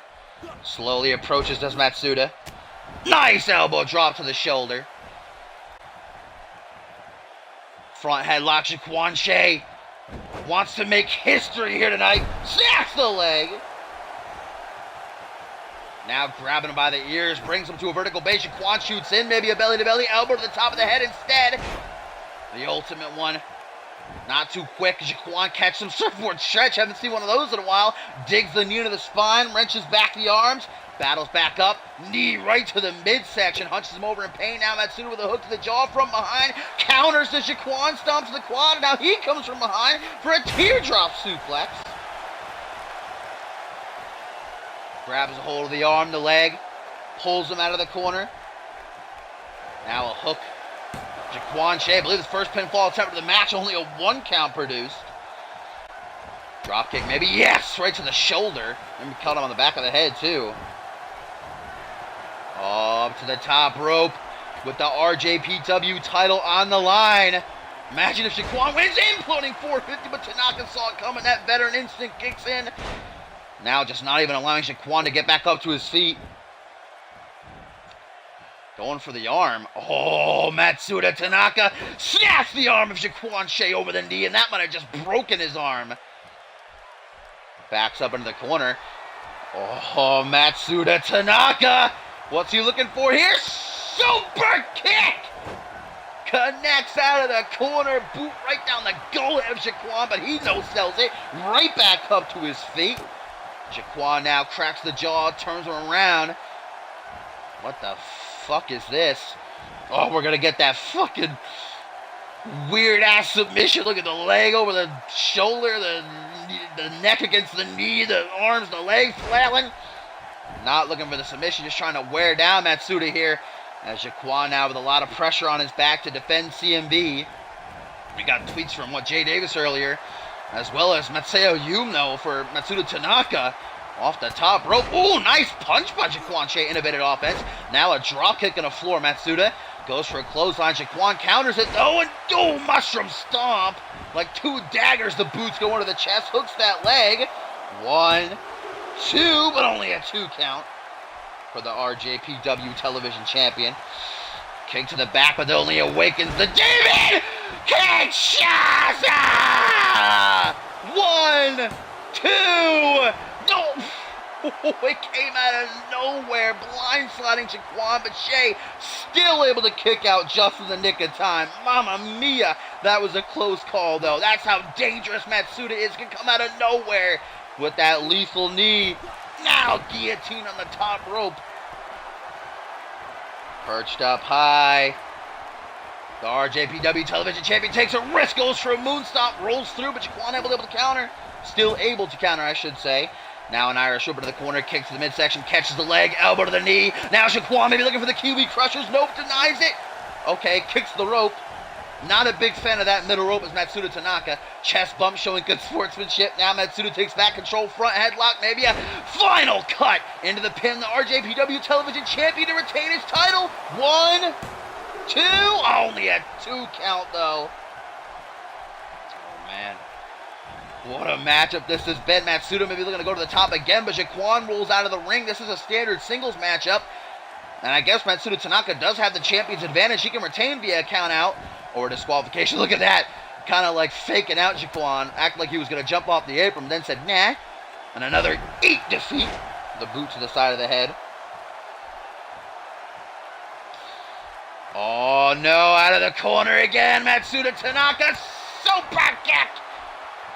Takes Jaquan out. Might be in La La Land. Look at Perry White checking on Jaquan. Short arm shoulder block though, reels him in. Shea's got that jaw of steel apparently. And now Jaquan mocking his former partner turned rival William Reigns. Kiwi crushes, kick to the side of the head. Can Jaquan do it? Hooks the leg. 1, 2. No, only a 2 count. Oh my God.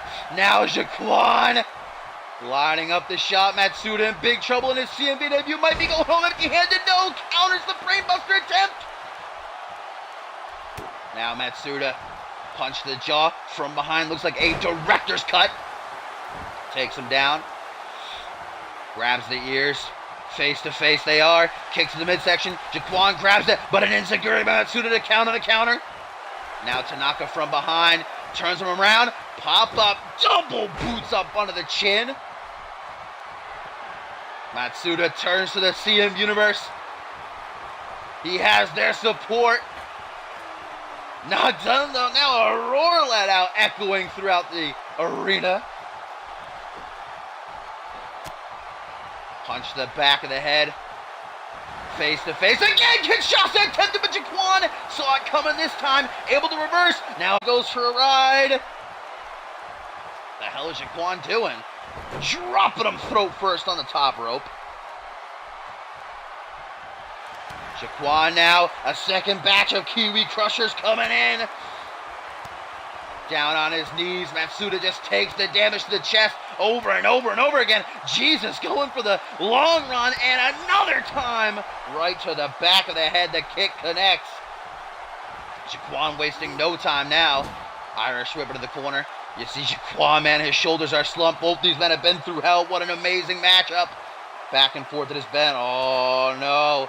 Up to the top. Jaquan has something deadly in mind, but Matsuda able to reverse. Boot to the chest, now off the top with a Dragon Rana. Oh, and now the knee is jerking. The knee is jerking. Jaquan to his feet. Kinshasa.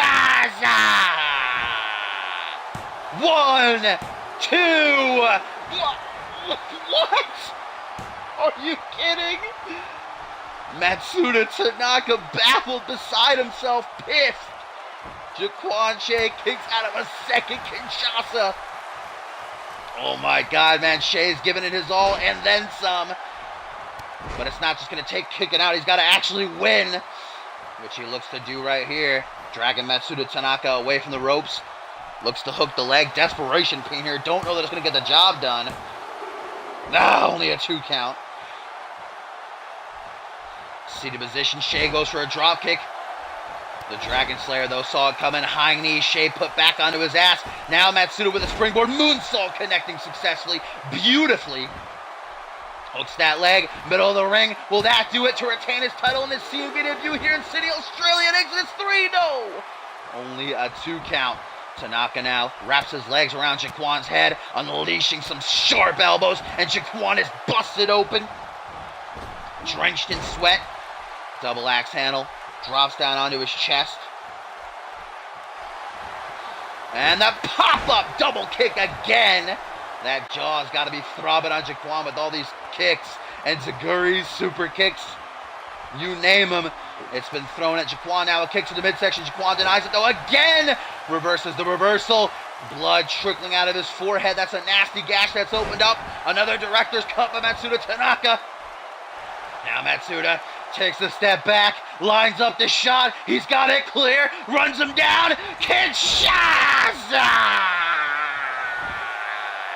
1, 2, 3, and Matsuda Tanaka has arrived in CMV. Holy shit.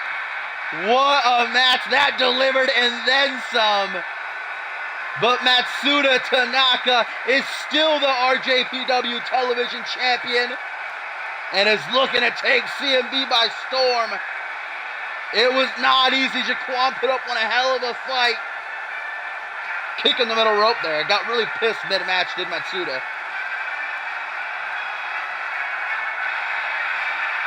Wow, it took 3 Kinshasas to keep Jaquan down for the 3 count. I didn't think he was going to kick out of the second one. So props to Jaquan. But wow, what a match. Matsuda Tanaka, still the RJPW television champion.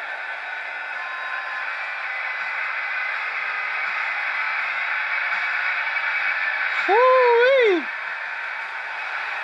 A sight to see indeed.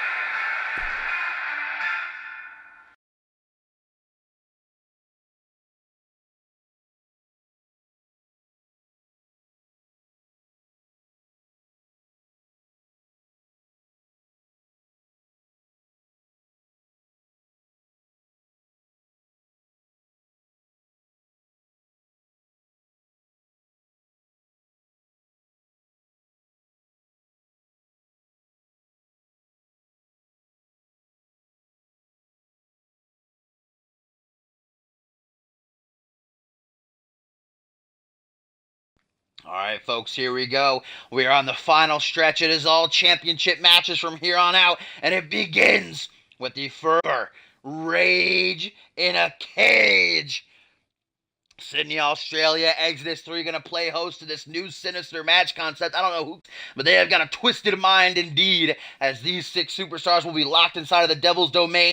30 minutes will be put on the clock, and the superstar with the most pinfalls or submissions by the end of that time limit will walk out as the CMV Anarchy Champion. And of course, in this matchup is Alistair Knox, the current CMV Anarchy Champion, who currently has 4 defenses to his name. And as I talked about earlier, if he can somehow retain, and I'm not going to take it away from him, because I did doubt him back at Death Wish in that 6-pack challenge. I didn't think he was going to retain, but not only did he retain, but he eliminated 4 of his 5 challenges in that matchup, utilizing, of course, that deadly submission hold he calls censorship, a deep guillotine choke, which only superstars have ever escaped from. That's what he's ended all of his matches off of. So tonight, the opportunity to make history, but in order to do it, he's got to outlast 5 other men out of hell in a cell.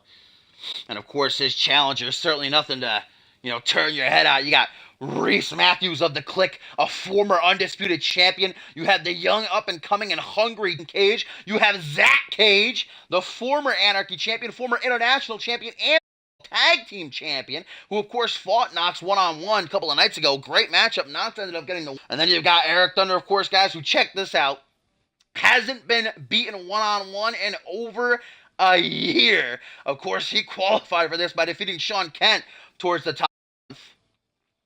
Beaten one-on-one for over a year. And then last but not least, the Body Boy, Lance Martini, looks to turn up inside of Rage in a Cage.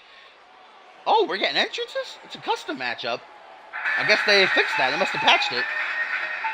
That's neat. Alright. I'm happy about that.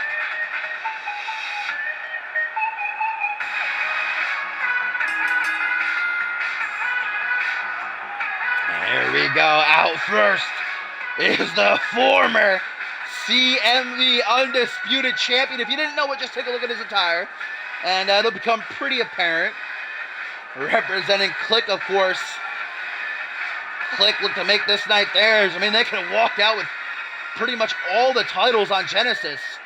The only championship they're not competing for tonight is the International. That's, of course, Chris Andrews defending against Mark Cancel in the Coleman event.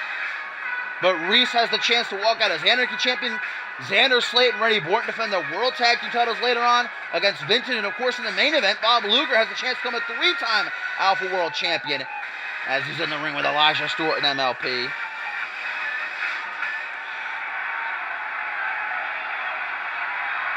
Hey, what up, Vic? Vicky Vale.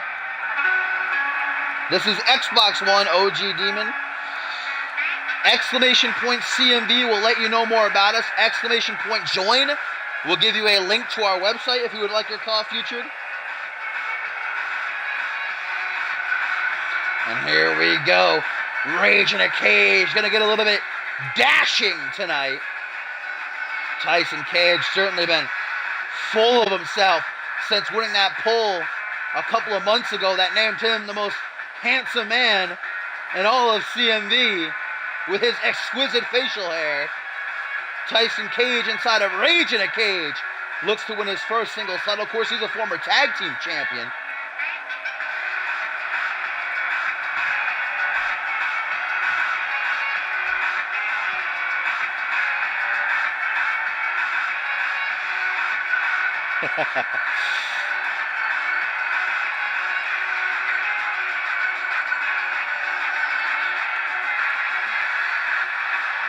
First time that all 6 of these men are stepping into Hell in a Cell in their CMV careers.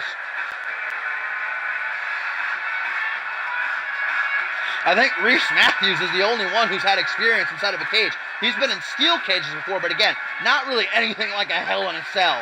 When you're trapped in there and you just can't get out, it does something to your mind. And these guys are going to be trapped in there for 30 minutes.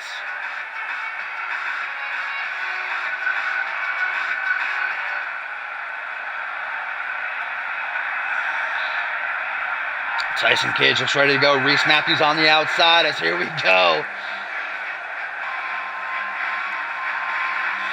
It is the return of CMV living legend, Zach Cage, man, coming up on his 4th year as a part of CMV. Former Anarchy World Tag Team, and of course, International Champion. Remember, he won the International title on the last Genesis of last season, but he was forced to vacate it afterwards, suffering a concussion. Now he's back after 2 months recovering. He's looking to become champion once again. He did take that loss to Knox a couple of nights ago, but it was a great matchup. Certainly showing that there's no ring rust on him.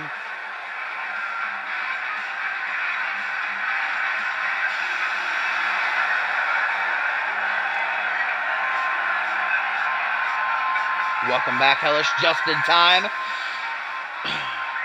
As we are about to enter Hell in a Cell. Zach Cage ready to go in his pay-per-view return.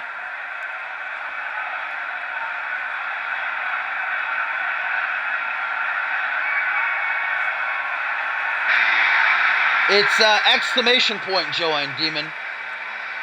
Exclamation point join will give you the link to our website. Exclamation point CMV will let you know more about us. There you go, Victor, or Topher rather, did it for you. Yeah, we do have people who recreate calls as well. Maury in the chat has done it sometimes. Gumball, even I will. I'm not that great, but I'll try my best. Oh, Alistair Knox coming out now. The CMV Anarchy Champion himself.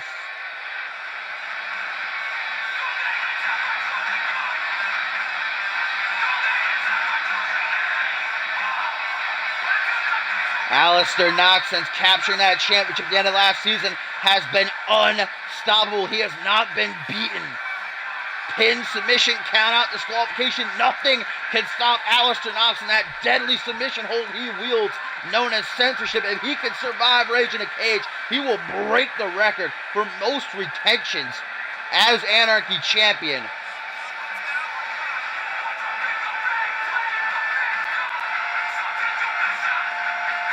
Tanaka did go. Great match. Matsuda arrives with the W.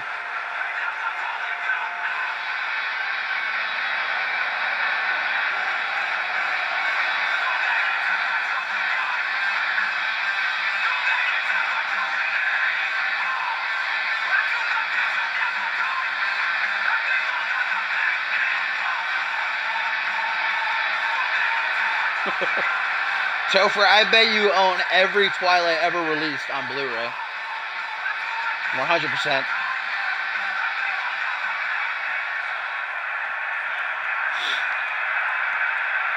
Alistair Knox, the champion, getting ready. Oh!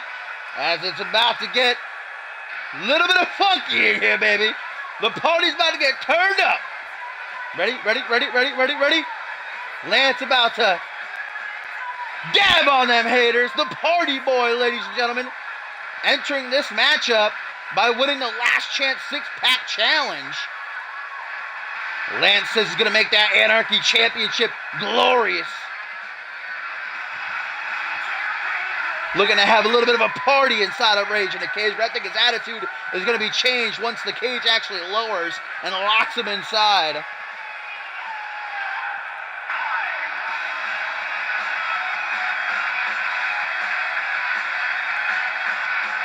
Lance Martini has had a pretty great, only suffering one loss. That was to Alistair Knox, actually, towards the top of the month. Last month, though, at Death Wish, he was able to knock off Johnny Vegas. Lance Martini, man, he's got a good chance of walking out of here. I wouldn't deny him. So here we go. Last but not least, a CMV veteran and a man who has been unbeaten one-on-one for over a year, the longest unbeaten streak in CMV's history. And take a look at him, you wouldn't believe it, but it's true, it's damn true. The former World Tag Team Champion alongside Matt Jefferson last year was voted Tag Team of the Year, but now Thunder on his own looks to win his first singles gold. Here we go, let's get it on. The cage has lowered. These 6 men are trapped inside of it. And you see the timer up there in the right-hand corner. That's how long this match will go on. And the superstar with the most pins or submissions by the end of it will walk out of Sydney, Australia, out of Exodus 3 as the Anarchy champion. These guys just tearing into each other. And we get a tweet, guys, from Luke Swanson. Says, "This was my payday. Fuck those motherfuckers." So, goddamn. And, of course, remember, Luke Swanson had a spot in this matchup. He beat Seth Baker to qualify, but then he failed a random drug test and was pulled, suspended by Castlefave for 2 months. So Lance Martini was his replacement for this. So I guess Martini's actually kind of glad that Luke Swanson likes that reefer. Does a little bit of the puff, you know. Reese Matthews going after Zach Cage. Martini and Tyson Cage turning each other. Knox and Eric Thunder going at it. And, of course, superstars are going to want to break up each other's pins and submissions to, you know, make sure they don't score a point. This isn't false count anywhere, which is interesting to note as well. These guys can fight on the outside. They can go outside of the cage. They can break out if they want to, but pin submissions only count in the ring as he Knox just drive his boot. And I guess the strategy of Knox here is to make sure nobody gets a pin, because if it goes to a draw, then Knox will automatically retain. If nobody, even if himself doesn't get a pin, if there's a draw, nobody gets a pin or submission, and he'll walk out as champion. Oh, just thrown away by Lance Martini there. Zach Cage on the outside, Eric Thunder 2 already recuperating. Yeah, well, taking a look at him, Topher, do you think Reese might be a former champion of some kind? Look at Thunder go! That shoulder thrust, then the back with another shoulder thrust. Lance Martini taking himself out as well as Tyson Cage. Still to come, guys, up next after this matchup, the Bloody Brit, Chris Andrews, coming down under to make his first defense of the international title in his second reign against Marcantel. And then, of course, it'll be a first-time ever matchup, elimination tables, as Vintage get one more shot at Click and the World Tag Team titles. Reese Matthews goes face first into the chain link. And then in our main event, Triple Threat Alpha World Championship, a blockbuster. Bob Luger, Elijah Stewart, and MLP. Jumping DDT by Thunder takes out Knox in the ring. Lance Martini can continue to battle Tyson Cage on the outside, while Zach Cage takes out Matthews. Right into the corner post goes Tyson face first. Those dashing features of his going to get smashed in. Back into the ring goes Tyson Cage. Lance Martini knows the only way he can get a pin or submission. Although, wait a minute, Vintage Reese Matthews with that BFT knee strike, but here comes Eric. Look at Reese Matthews like, you son of a bitch. Breaking up his BFT. Oh, knee strike by Martini off that second turnbuckle. Zach Cage now rolling to the outside to join champion Alistair Knox. Reese now closes in on Tyson Cage, while Eric Thunder gets a one-night stand at the hands of Lance Martini. The Party Boy closes it in on a point, perhaps, as Reese Matthews is battled back into the corner, tossed against the ropes. Alistair Knox, bam, double boost to the side. Meanwhile, Martini, spinning reverse STO. But can't make it to the pin. Eric Thunder distraction, but look at this now. Zach Cage up to the top rope as Knox sizes up Reese Matthews. Looks to cinch in censorship. Cage got to break that up. He knows it, because Reese Matthews will tap. I highly doubt he'll escape. Zach, you got to break that up, my man. Zach, you got to break it up. There you go, buddy. Almost cost everybody a point. Alistair damn near making sure he walks out of Rage in a Cage, still the Alpha World Champion. The damage certainly done on Reese. He's laid there. If I were somebody, I'd go and try and pin him. He might be done for. Look at that. Tyson just does it. Hooks the leg. Cage mixes the breakup, but only a 2 count. Or not even a 2 count, I don't think.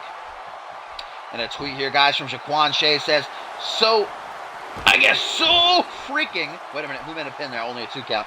Jaquan says, I get so freaking close to having something, and it just goes away like smoke. GG Tachanka, though. Woman's a strong competitor. Don't know why she's fighting men, but I digress. A little bit of a cheeky insult by Jaquan to try to save face after his loss, as Lance Martini tearing apart Thunder on the outside of the ring, knocks back into the fray. Oh, Dr. Teeth! I'm going to knock a couple of those pearly whites down Reese's throat. Yes, if it is a draw, Alistair will remain the Anarchy champion. So really, Alistair's goal just has to be breaking up pins. He did try to get a point. He nearly had it over Reese Matthews with censorship, but he doesn't have to. As Lance just throws Thunder over into the corner now. Tyson Cage trying to Irish whip Aleister Knox, but Reese won't allow it. Reese again gets a signature broken up. Reese is not having a good time here. Of course, he's coming off a win alongside his Glick brothers a couple of nights ago on Genesis, that big 8-man tag. So he's riding a little bit of momentum. Turned around. Irish whip into the corner now. Kick to the lower spine. 5 minutes have passed by here. Still 24 to go. Up to that second turnbuckle and an elbow drop to the chest. Lance Martini finally brought back into the ring at the hands of Eric Thunder, who joins him shortly after. Coming up from behind, Eric Thunder certainly the shortest man in this matchup, but probably the most agile as well. Aleister Knox has those deadly submission expertise, that deadly submission expertise. Lance Martini just has a unique moveset. I don't even know what to describe it as. Oh my God, wait a minute. Guys, Reese Matthews is down. Eric Thunder distracted. Aleister Knox locks in cinch. He has to let go of the pin on Lance Martini, but only a 2 count, so Aleister let it go for nothing. Excuse me. Could have gotten the tap out there. Zach Cage now looking to get some vengeance for losing to Knox one-on-one a couple of nights ago on Genesis. Tyson looking for some full Nelson face busters, but Aleister wanted nothing to do with it. Zach Cage now back suplex to the champion. Reese with a float over neck breaker. Oh, no, Tyson Cage countered it last second into a neck breaker of his own. That was nice. Oh, Lance Martini gets a knee to the face, as does Reese. Double knees busted open. Rolling Thunder from the former World Tag Team Champion. Then a leg drop to Martini. Tyson looks for a finisher instead of crucifix into the pin. Thunder looks to steal a point, only a 1 count. Non-stop is this matchup. Aleister Knox is down. Lance Martini's down. Reese Matthews sleeping on his feet. Zach Cage trying to recuperate as Tyson Cage looks to finish off Eric Thunder, but now Reese Matthews has him up on his shoulders. Drops off with a punch, though. And now Tyson apparently has a vendetta against old Eric Thunder here. Looks for his finisher, but Reese going to pin him instead. Now here comes Zach Cage. Breaks up the pin. The 2 Cages going to go at it. No relation. Back suplex by Zach. It was Joe Gates. Kobayashi. Ooh, Cage! Ooh, he locked in that deadly armbar of his, which I think that's what he used to tap out Gary Sukhanov at the end of last season to win the international title. Now a roll-up, looks to steal it as Cage. Oh my God, he nearly did. Just about caught Knox off guard. Reese Matthews and Lance Martini napping together. Eric Thunder down. Zach Cage rolls out of the ring. This is Knox's opportunity. He doesn't have to score a point, but he can if he wants to.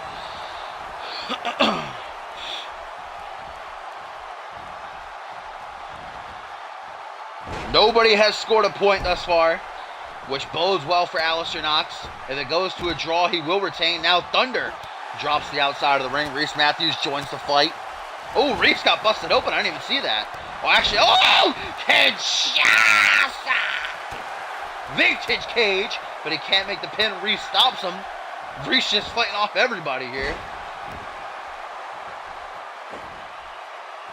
Yeah, Reese is bleeding pretty badly. Zach Cage just standing on the outside. I guess that's a smart strategy. Try to regain a little bit of stamina, put some fuel back in the tank, if you will. Cheeky little chest bump between the two. Now Reese Matthews, what's he looking for? Cheeky brainbuster! Zach Cage in the corner looks to target Lance Martini, gets an elbow to the face instead. Now a spinning reverse STO to Knox. He was going to try to hit it on Cage, but then not. Single on a hook face buster by Reese. Vintage Reese kick to the back of the head, though. Both Knox and Zach Cage primed for the taking. Reese going to seize the opportunity. Hooks the leg. Can Reese score the point? Can Reese score the point? No, so close. 2.99999. Almost did it for Click, bringing home another title, baby. Look at that. Thunder now going to pin Knox, hoping that he's still down. Oh my God, so close. Nail biting action here.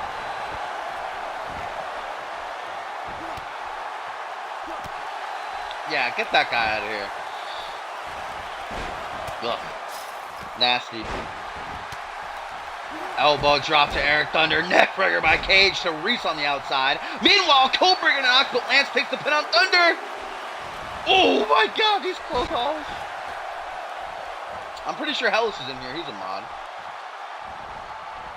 Oh yeah, there's Hellish. Big Hell. He's got it. Aleister now. Oh, vintage Aleister! Looks to bust up that moneymaker. Repeatedly bash dashing Tyson Cage's face on the top turnbuckle, busts him open.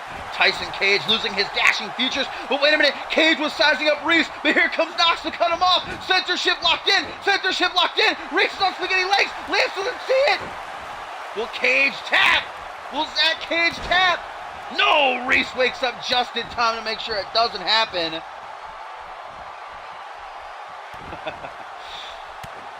Still no points scored, which again bodes well for Alistair. If he can just keep it that way, he keeps trying for points, but he doesn't have to. And Tyson Cage just furious right now after getting busted open. Certainly going to look to exact his revenge on Knox. Oh, Tyson Cage puts that vendetta in the back of his head right now. Kinshasa to Lance Martini. The party boy is down. Reese Matthews misses a neckbreaker. Tyson Cage makes the pin on Lance. Can someone bring it up? 1, 2. Oh, man. Martini. Oh, look at Tyson Cage. He's like, nah. Again, but this time Lance sees it coming, well scouted, blocks the kick, knee up under the chin, cheeky jab, put in the corner. Lance turns his head though, and now Knox gonna close it on Tyson.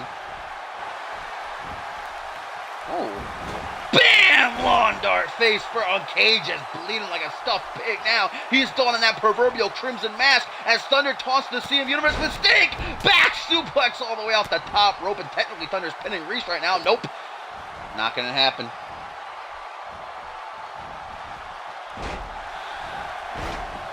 Snapmare goes for a dropkick, does Cage on Thunder, but the man has been unbeaten one-on-one for over a year. Just gets a punch to the back, dropping Cage. Reese is bleeding pretty bad too, not as bad as Tyson though. Thunder back on the top once again at the hands of Zach Cage. He's in big trouble as Knox makes a pin here, hooks the leg, looks to set records. No, not able to retain, not able to make a point, I should say. Fucking arrow off the top by Zach. Hooks the leg, 1, 2, only a 2 count. Tyson Cage rolls out of the ring. Meanwhile, Lance Martini. What was that? It's a 450 splash to the mat. Meanwhile, Cage just kicking the shit out of Reese. Everybody is down. Zach, the only man standing, as he looks to seize the opportunity that's been presented to him. Zach looks to take home the point, looks to take the lead. Small package driver. 1, 2. Oh my God, so close, but up just in time, makes the save. And this means Knox is still in the lead. Northern Lights takes out Zach Cage and Tyson Cage. Reese, I don't know how he's seeing through the blood all down his face and his eyes, dripping into his mouth, tasting that iron. Frog splash by Eric Thunder. Oh my God, oh my God, oh my Thunder. Eric took the lead. 1, 2, 3. Eric Thunder. Eric Thunder is the current Anarchy champion. If he can just make sure nobody else gets pinned or submitted till the end of the time limit, he'll walk out as Anarchy champion. Eric Thunder pins Zach Cage. He's in the lead. He's in the lead. But a reverse STO. Spinning reverse STO. Lance takes out Thunder, hooks the leg. Tyson Cage busy with Reese. 1, 2, 3. And Lance Martini now. Now it's tied, which means Lance or Thunder have to get another pin in order to see who takes the lead. Because if it goes to a draw, then Knox will retain. If it goes to a draw, Knox will retain. But if Lance or Thunder can get one more pin or one more submission, they'll be champion. 16 minutes left on the clock. Tyson Cage is down. Alistair Knox going to town on that gash on Reese's head. Zach Cage is finally back to his feet since getting pinned by Eric Thunder. Hot shots Tyson Cage. Kick to the midsection. DDT to Lance Martini. Zach Cage unloading here. This combination on Tyson. I really hope Tyson didn't think he was going to walk out with his face still intact. Wait a minute. No, so close. Rolling Thunder, though, by Eric to Lance. If Eric can make the pin here, he'll become current champion, but no, he doesn't. Instead, targets Cage. Look at Reese. Reese finally beginning to stir. And things are still okay currently for Alistair Knox. If nobody else gets a pin, if it ends with 1 point for Lance and 1 point for Eric, he's okay. He'll still walk out as champion because it's a draw. As Eric hooks the arms here Oh, Zach Cage for an eggplant buster. You don't see those too often. Deadly maneuver, though. Oh, wait a minute. Over in the corner. Over in the corner. You don't even see it. Knox locking in censorship on Reese. Censorship locked in. Nobody sees it. Nobody's paying attention. Hey, look at that. Reese Matthews taps, and now it's 1-1-1. 1 point for Thunder, 1 point for Martini, but Alistair takes a point even though he didn't have to. Now 1 point for the champion. Censorship, Reese Matthews forced to submit. Lance Martini's down. Zach Cage is down. The other three men, Tyson Cage, Reese Matthews, and Zach Cage, they have some work to do. They have to get 2 falls in order to win here, with only 15 minutes left on the clock. Zach Cage rolls back into the ring. Here goes Alistair, Knox, Tyson Cage, and Reese. The bloodied mess is back. Martini's been down for a while over there. He's not feeling too great. I think Reese is... Oh, wait a minute. Tyson Cage looking for the BFT here. Knee to the face, discus clothesline. Meanwhile, Reese Matthews rebounds. Knox is taken out of the fray. He's down. Oh, looks like Eric Thunder would have suffered an injury, guys. That did not look good. He was standing and just suddenly fell down to one knee, grabbing at his lower back. That could be a spine injury. That could be the end of his career. Breaks up the pin, Otis Thunder. He's still fighting through the pain. All he needs is one more pin, one more submission to walk out of here as Anarchy champion. As we get a gut wrench to Zach Cage from Lance Martini. The party boy who currently also has a fall. He just has to get one more pin or submission. Alistair Knox fighting Reese into the corner. Tyson Cage coming out to help him. Martini off the top rope with his pads and elbow drop. Oh my God, if Lance can pin Lance pin Cage, what are you doing? Tyson Cage gonna pin him. But Lance immediately breaks it up, says, nah, that was my pin.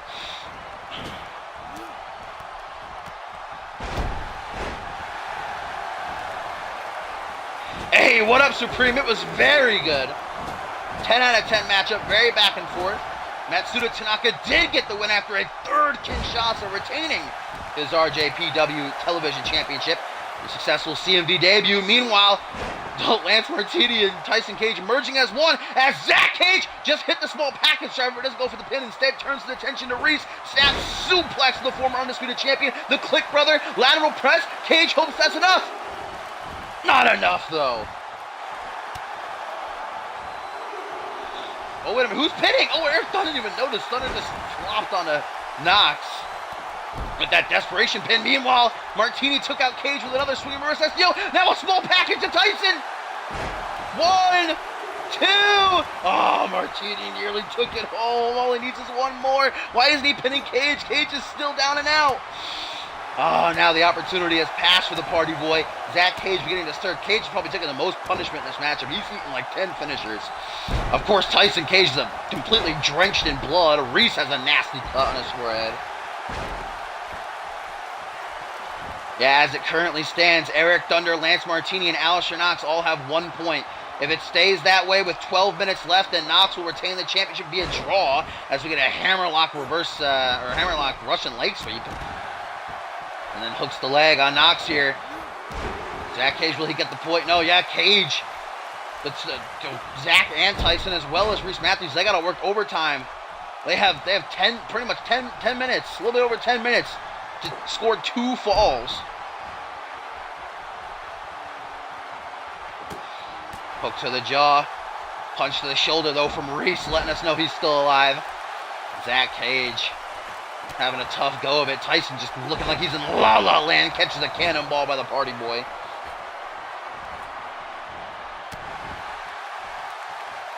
That's not true, Batman. Well, he does have 1 point now. He tapped out Reese Matthews, so if even by your way, he would still retain. But even if it was just Lance and Thunder, he'd still retain because it's a draw. Neither of them would be champion. Jumping DDT. Now Knox is busted wide open. Let's see if we can get everyone busted open by the end of this matchup. As Cage unloading on Reese Matthews. Knee to the side of the head. Body splash, though, by Lance coming out of nowhere. Plopping on top of Tyson. And now Cage makes the pin. Okay, just let's go. Alistair Knox now looking like he's totally out of it. All he's got to hope is that... Oh! Knee by Cage! Oh, my God. Zach just got to get to that pin. Just got to get to that pin, brother. Just 2 pins away.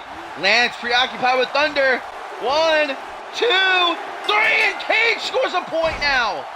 Now it is 1 and 1 and 1 and 1. Thunder, Martini, Cage, and Knox all tied.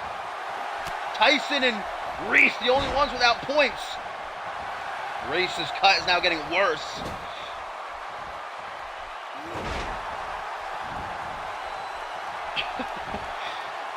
Oh my God, guys, exactly 10 minutes left on the clock. 20 minutes have passed, and it's been a brutal matchup between these 6 men. Look at that, guys, over in the corner. Tyson Cage looks to walk out with at least 1 point scored. Tries for the Kinshasa, but Reese comes over and breaks it up, then turns right back to Lance, who he hit with that pump handle neck breaker. Nasty clothesline. Gonna take out Zach as Tyson now hooks leg, hoping, praying that's enough. Nearly is, but no cigar. Reese desperately trying to get at Knox here. Oh, Reese, guys. Shoots for the party boy. Single on a hook, face buster. Reese now hooks the leg, looks to bring home a point. Tyson, though, breaks through the ranks to make sure that doesn't happen. Meanwhile, Knox catching a hold of Eric Thunder. Takes him down with censorship. Wants to not win by draw, wants to win with the most points, but Tyson breaks it up before Thunder can tap. The damage is done to Thunder, though. Somebody could go over and just pin him real quick. But Tyson looks to make Knox tap out with the Rings of Saturn submission hold. Cage back into the fray, though. Just throws himself on top of the pile to make sure things are done. And that things do not go down that way. Reese Matthews seated on the outside, man. He's only got 8 minutes, 40 seconds to try to get him to make 2 pins. That might be impossible. Of course, for Thunder, Martini, and Zach Cage, they only need 1 more pin or submission. Nicely done there by Lance Martini. Oh my God, guys. Lance, the party boy, looks to make the Anarchy Championship lit. Spinning reverse STO, if he can pin him, Lance, pin him. Oh my God! Oh, but Reese sees out of the corner of his eye. After taking out Knox. Ooh, I think Tyson might have gone for another code breaker. Reese says, I've had enough of those, though. Look at me, I'm already a bloody mess. That gash opened up above his eyes. Crimson red flowing down his face like a river. Lance Martini looks for a crossbody against the ropes, but miserably fails. Oh, Lance is busted open too. I didn't even see him get cut. That means the only person not bleeding is Eric Thunder, I think. Because I know that Zach Cage got busted open. Ooh, nice DDT. No, Thunder. Is Thunder bleeding? I can't really tell. Oh, but wait a minute, guys. Thunder to the top rope. I think he might have been looking for a frog splash, but Martini began to stir.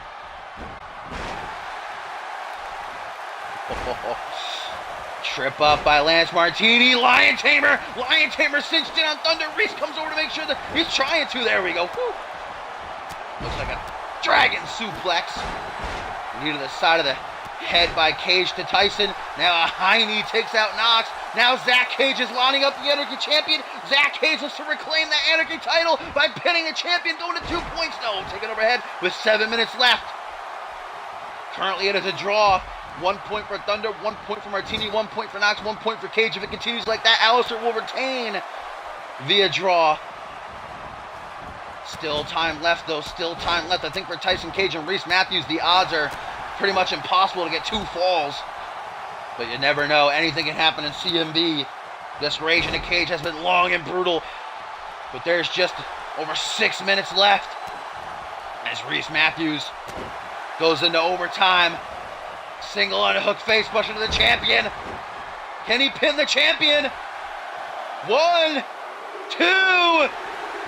He can. Reese makes a point. Now the only person who hasn't gotten a pin or submission is Tyson. Oh my God, guys. We just need 1 pin. We just need 1 submission. Oh, sleeper slam by Knox, who decided now is a good time to taunt. But Reese rolls to the outside. He needs to get up, man. He needs to get up. Oh, Knox! Censorship cinched in on Tyson. Censorship cinched in on the dashing one. Knox looks to go to 2 points. Knox, yes! Alistair Knox taps out Tyson Cage and goes to 2 points. He wants to retain the right way, not via draw. Now Alistair takes the lead, 2 points ahead. That means everybody, well, Tyson Cage now has to make 3 pins or submissions, whereas everybody else now has to make 2. Alistair Knox wielding that deadly censorship submission hold. Now just has to last 5 minutes. 5 minutes and change to retain his title. Here comes Reese from behind. Knox on coming. Kinshasa to Thunder. Cage wants at least 1 point. Just 1 point. Pin him, Cage. You're right there. You're alone in the ring. What are you doing? Oh my God, Tyson, you ding dong. I think he might have a concussion. I don't think he knows where he is. He should have made the pin right there. And look at this. Lance Martini just, oh my God, if he just slides in the ring and makes the pin, that would be the best. Hooks that leg. 1, 2, only a 2 count though. He tried, but to no avail.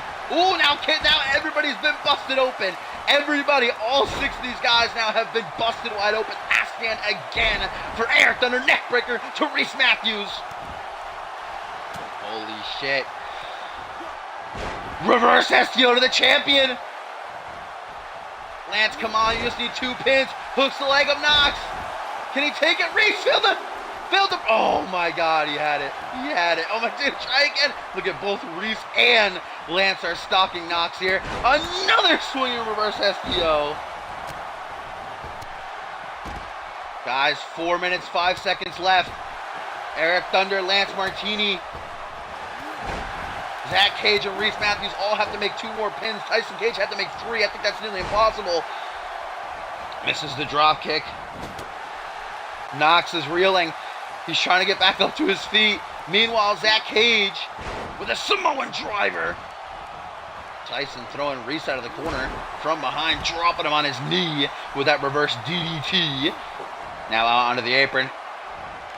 Zach Cage looking to dispose of Knox, but Knox with a sunset flip pin. Back of the ring, looks to make it 3 points. Looks to win by a landslide, but no.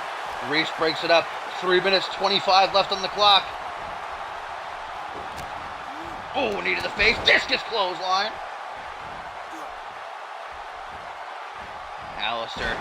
Ooh, Alistair's bleeding bad now, too. Reverse DDT dropped by Thunder. 3 minutes, 10 seconds on the clock. Reese looks to score a 2nd point, but Thunder out of nowhere with a jumping DDT.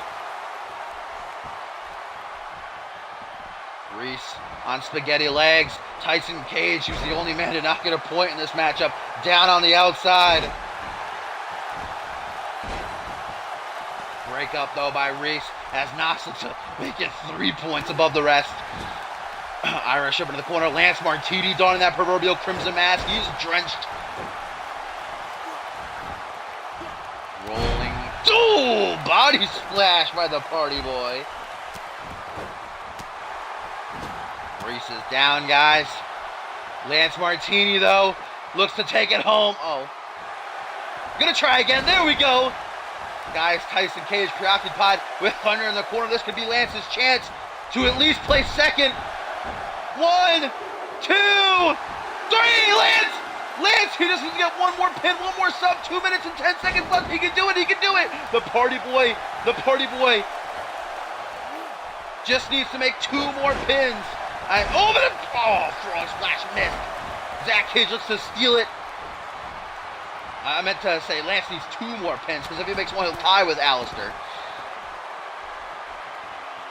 He needs to make 2 more in 1 minute 45. Lance in 2nd with 2 points. Zach Cage, springboard clothesline attempted but fails.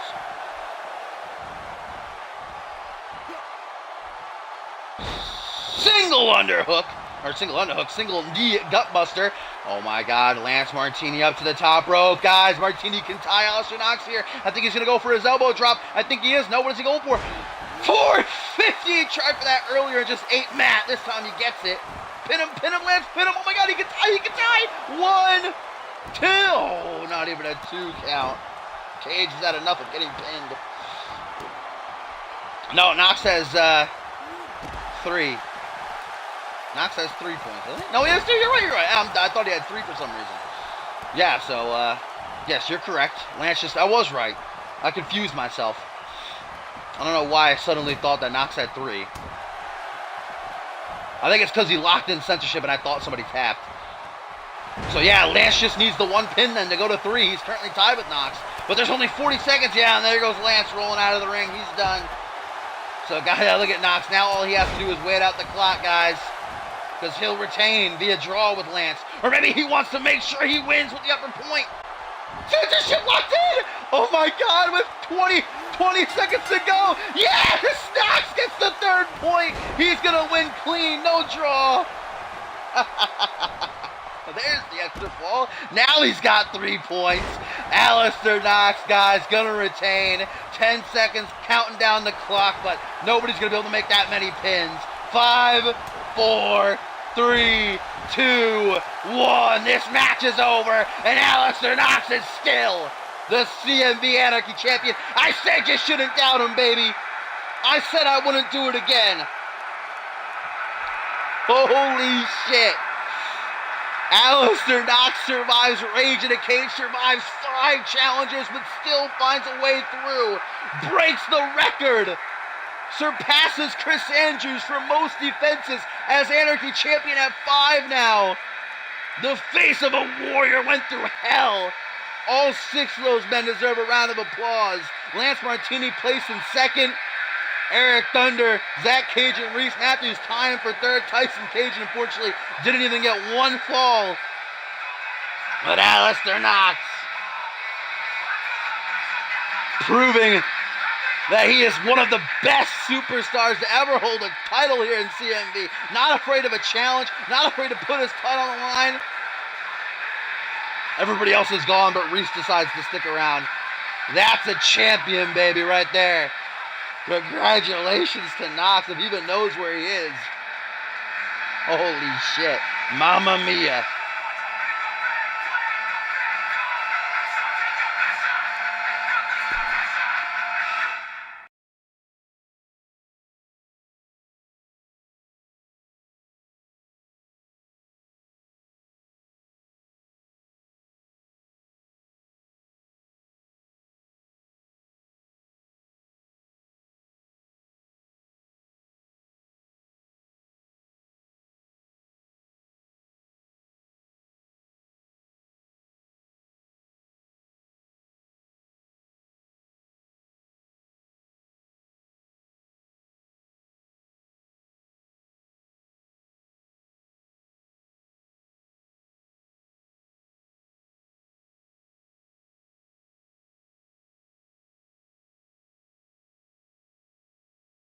Yeah, I definitely think there's a strong case to be made for Lance getting a shot.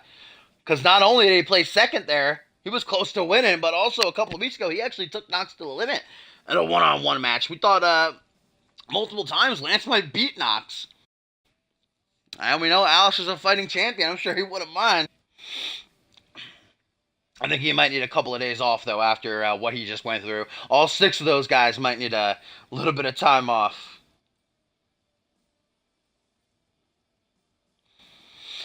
But now, guys, just for Cop, it is time for our tertiary main event of the evening, as the CMV International Championship is on the line. Of course, still to come, co-main event, the CMV World Tag Team titles will be defended, and an elimination tables match as Vintage, thanks to the support of the CMV Universe, get another shot at Xander Slate and Randy Borton. Then, of course, in our main event, that blockbuster triple threat match for the CMV Alpha World Championship, Bob Luger, Elijah Stewart, and, of course, the champion MLP. But first here, guys, the Bloody Brit, Chris Andrews, gonna make his first defense and his 2nd reign as international champion against this man.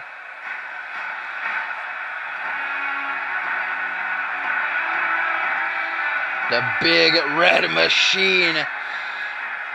The Archangel, the true Dark Lord. The Hellhound. Looks to win his first CMV championship in over 2 years. A former Anarchy champion. And just last month, he got a clean victory over Chris Andrews. Of course, he scored this opportunity by defeating Gary Sukhanov in a #1 contenders match. Mark Cantel is coming into this off a loss to RGP a couple of nights ago, but he's got to put that in the back of his mind. He has to be 110% ready for Britt. He did beat him last month, but Britt is unpredictable.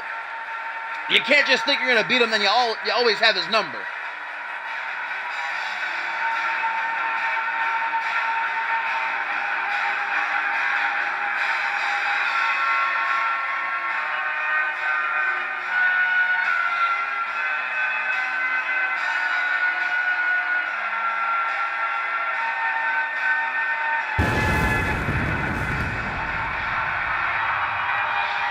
Marcantel ready for a battle, and he better be, because that's exactly what this is going to be. Oh, of course, done up in the Bane attire. Him and Duo Maxwell are just such big fans of Bane. They're always playing homage. Actually, I think last season, Marcantel was a big fan of that Jason attire all the time. Oh, but here he comes.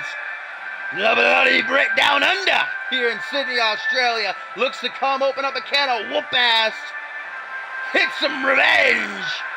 And retain his international championship. Of course, Britt, a couple weeks ago after defeating Bob Luger via countout, Marcantel tried to launch a post-match attack on him. It failed, but then we learned that it was just a distraction. As Marcantel would leave the ring, he dropped buckets of what he said was fake blood, but I don't know about that. But Britt got absolutely drenched in blood from top to bottom. He was soaking in it. Marcantel said it's going to be even worse than that come Exodus. So now it's his chance to back that all up.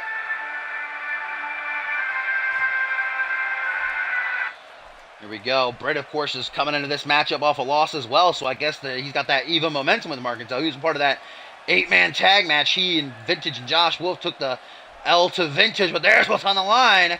The CMV International Championship going to be decided. Of course, the title that Britt held over a year ago.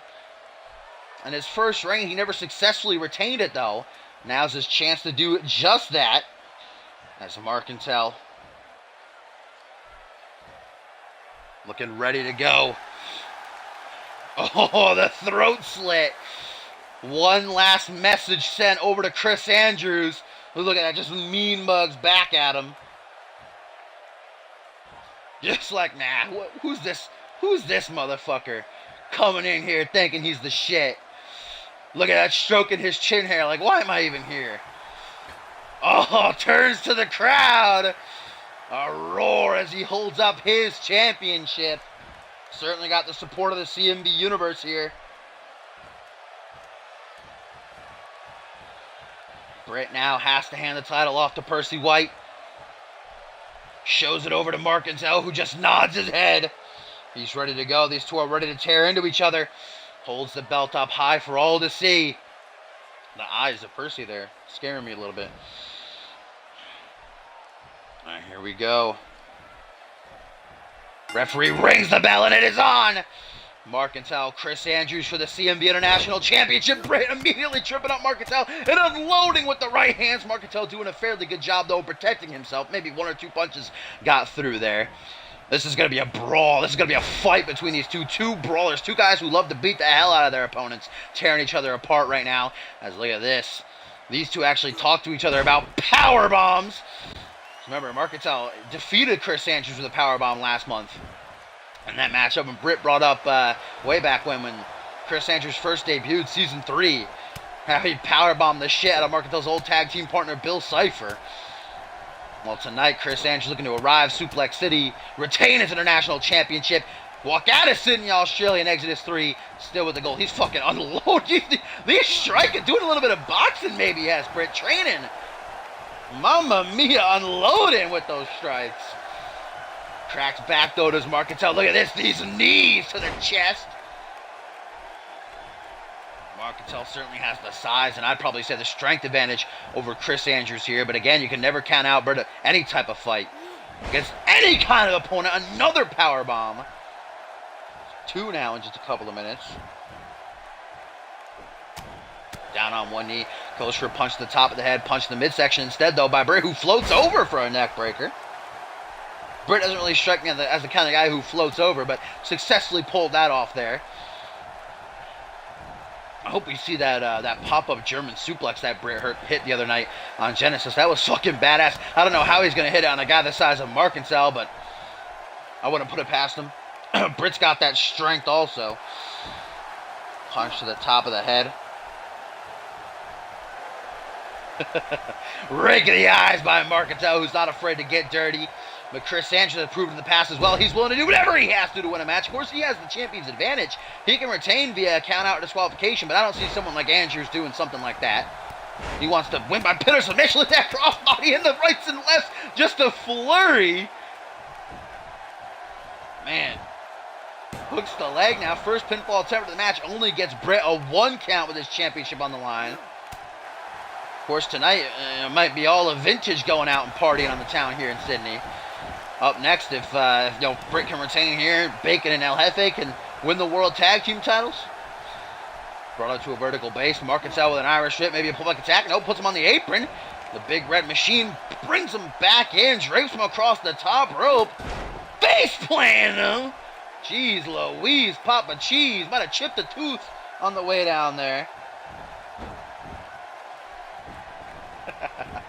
Gator roll now. That's the type of jaws I wouldn't want to be trapped inside of. Now to a crossface. Just looking to wear Britt down a little bit. Marcantel going to let go of the hold. Of course, Britt's got to watch out for that deadly powerbomb, but also the loaded forearm smash. Whereas Marcantel's got to try to be weary of that revenge, which can come out of thin air. Punch the midsection, get a backbreaker, neckbreaker combination there by Andrews. Nicely done. Simple but effective. Up to his feet now. Chris Upton going to do it again. Hey, it worked the first time. Why not again? That's the motto of Chris Andrews. Remember, he's been telling people all week long that a count-out is a legitimate way to win. That's why he beat Bob Luger the other week.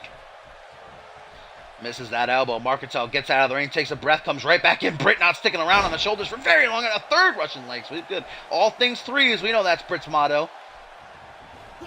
There's a bit of OCD when it comes to hitting moves. Out on the apron now. Britt just staring at his challenger, telling him, get your ass back in the ring. Come on, boy. But Marcantel seems to be playing possum. Look, Britt's like, come on. Get back in the ring. Let's do this. Finally, Marcantel wakes back up. Runs right into a Irish whip. Puts Marcantel on the apron. Midsection gets caught with a shoulder thrust that knocks Marcantel down to the outside. Oh my God. These lefts and rights, man. Chris Andrews just been bashing Marcantel's face. Good thing he has that mask. I think that's the only thing that's stopping him from getting a broken nose and a dislocated jaw. We're at a count of 4. And again, guys, Andrews can retain his title on a count out. Of course, Marcantel can't win the title on a count out. He's got to get the fight back in the ring. We're already at a count of 5. 6 now. We're getting dangerously close. 7. Marcantel's like, I'm out of here. A win is a win at least. He can say that he beat Britt even if he doesn't win the championship. Andrews shakes awake. Count of 9. Britt might want to get back in the ring. There you go. Whew, this match is saved. That was a close call. Now Andrews Irish whips Marcantel into the corner. Puts him up high. Looking to take him for a ride, and it ain't going to be a fun one. Ain't no roller coaster. They compounds arm drag off the top rope. Shakes the entire ring. Quakes the arena. And now the Britt pop-up German suplex, baby! Beautifully done. Big fan. Oh, the end is nigh. Britt can feel it. I can feel it. The CM Universe can feel it. Deadlift, back suplex shows off his strength. Now Andrews lines up the shot in the driver's seat. Looks to pull the trigger. No, countered by Marcantel. Oh, man, that clutch there by the big man. Saw revenge coming, and now the Big Red Machine revs up the arm. Bolama. Drops like a sack of stone.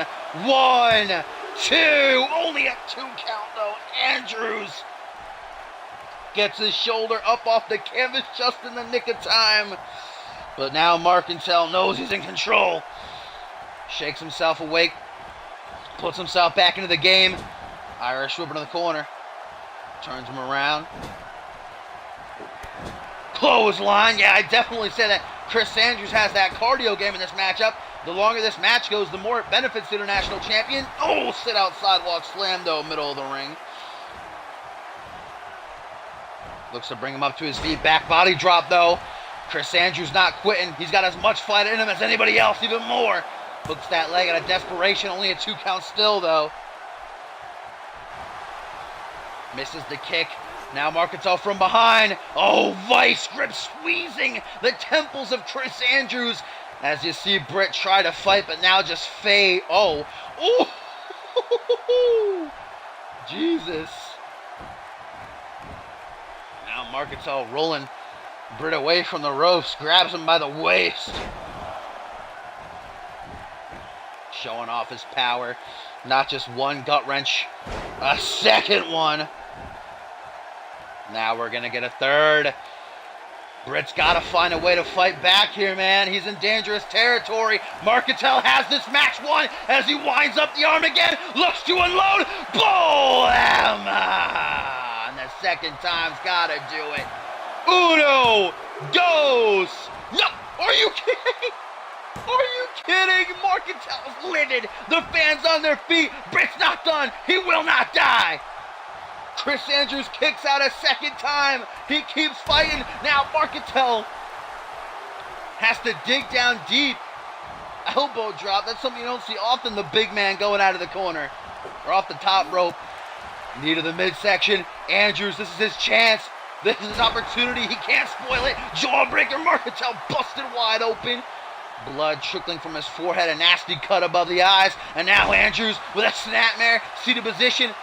For the Archangel, punch to the gut though. Marketell fights back. Ducks a clothesline. Britt floors him. Andrews says, nah, no way, no how are you walking out of here with my title? But the smarts on Marketell rolls to the outside. That veteran instinct. What is Andrews doing? Waiting for him to get up to his feet. I was about to say, is Britt going to jump to the outside of the ring? I don't think so. That's not really what Britt does. And Chris Andrews, even though I said he's not really that kind of guy to retain his title on a count out, he might be looking to at this point. After the beating he's taken. Face first off that apron. Looks to do more damage to the head. That's obviously the target. As blood gushes out of that wound. Count of 2 currently by referee Percy Simmons. Here at the 3rd annual. Percy White. Yeah, Percy Simmons from Fusion just going to be randomly refereeing this match. Britt hammering away at that cut again. Again, Marketell, though, look to be able to block it well enough. Count of 5 now.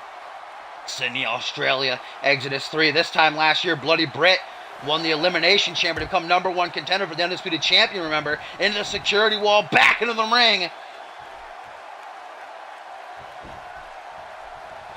Hooks the leg now. 1, 2, still only a 2 count. Andrews knows what he has to do. I don't know why he's lollygagging. He's got to hit that revenge. Look at that. Just tearing into the cut. Now Andrews. Britt gonna go for DUI. We haven't seen that in a while. No, tries to put Marketell on the top rope, but Marketell saw it coming. Another gut wrench suplex. Stomp onto the arm. Puts Britt facing down in the canvas. Knee to the kidneys. Marketell now just slowly but surely picking apart Chris Andrews. Will this be enough? I don't think so. Knee to the kidneys. Maybe Andrews got bad kidneys. Nope. I wouldn't doubt it. He likes to drink his lagers, you know. Kick to the back. Marketell, we're taking control here. Ooh, knee drop to the shoulder. Marketell now brings Britt to his feet. They look face to face, eye to eye. Irish Ripper to the corner. The challenger, the big red machine from behind. Britt though with an elbow, saw it coming. Chris Andrews shoots in. Spine buster though. Marketell seems to have everything well scouted here. He did his homework against the Britt. But look at Marketell's face now. He's donning that proverbial crimson mask. He's absolutely covered in blood, and that might hinder him, make it get into his eyes. Jawbreaker again by Chris Andrews. Oh, pop-up German suplex again, baby. The strength, the raw power emanating from Britt when he hits that is amazing. Picks him back up instead of going for the pin. That's a mistake if you ask me. Instead, a third time. He had to hit that a third time, right? All things threes, baby. Now, Britt, come on, man. Stop wasting time. You have the opening. You have the opening. Irish Ripper to the corner. Maybe truly going to go for DUI. No. I don't know, whatever he tried for, countered by Marketell. Now, Marketell shoots for his scoop. Sam gets a knee to the midsection. Britt shoots in, though. Taking overhead with the fireman's carry. Ooh, I'm on the edge of my seat. What a matchup this has been. These two, I said it was going to be a fight. They're beating the hell out of each other. Now, Marketell's slapping the shit out of Britt as he's tied up in the ropes. Rebounds. Drop kick from the big guy. Woo, mamma mia. That could do it. Britt might be stunned. 1, 2, but only a 2 count. Marcantel, hands on his hips, huffing and puffing. His energy's drained, but he hopes, he prays that a third time will do it. Today's Boama! Drags Britt's lifeless body across the ring, hooks the leg. Uno, dos. Are you kidding me? Marcantel is furious. How did Britt kick out of the third one? How is he still conscious? How is he still alive? Marcantel wondering, what the fuck do I gotta do to this guy to keep him down? The question might be nothing. Or the answer, rather, the question. Andrews, though, as much as he kicks out, as much as he survives, that's not going to win him the match, man. He's got to hit something. He's got to hit revenge. He's got to hit the DUI. He's got to actually pin Marcantel as he tries to there, but only a 2. Look at this now, going right back to that cut, looking to bloody him even more. Look at that, mounting Marcantel and continuing to just unload the lefts and rights. But instead of seizing the opportunity presented to him, Marcantel now with a back body drop, hoping that he can steal the pin here, but only a 2 count. At this point, guys, anything can end this match. Goes for a punch to the side of the head. Britt with an elbow to the midsection, though. Can he close in? Tries for that catapult German, I think, again. Marcantel's had enough, though. Oh, my God. This is what he beat Britt with. This is what he beat Britt with last month. Power bomb to the champion. Oh, but Marcantel's not content. Wants to make sure the job is done. Goes for a choke slam. Andrews denies it. Shoots in. Punch to the chest, though. Marcantel goes for a hook. Back and forth they go. Tit for tat. Reversal fest ensuing like it's 1999 up in here. Britt now going hard in the paint. Another jawbreaker as Marcantel's just dripping blood. Come on, Mark. Come on, Britt. Somebody's got to win here. They've taken each other to the limit and back again. Only one of them can walk out of Australia, though. Out of Sydney here, out of Exodus 3 with the international title. And a 4, countered by Britt the 4th time. He says, revenge!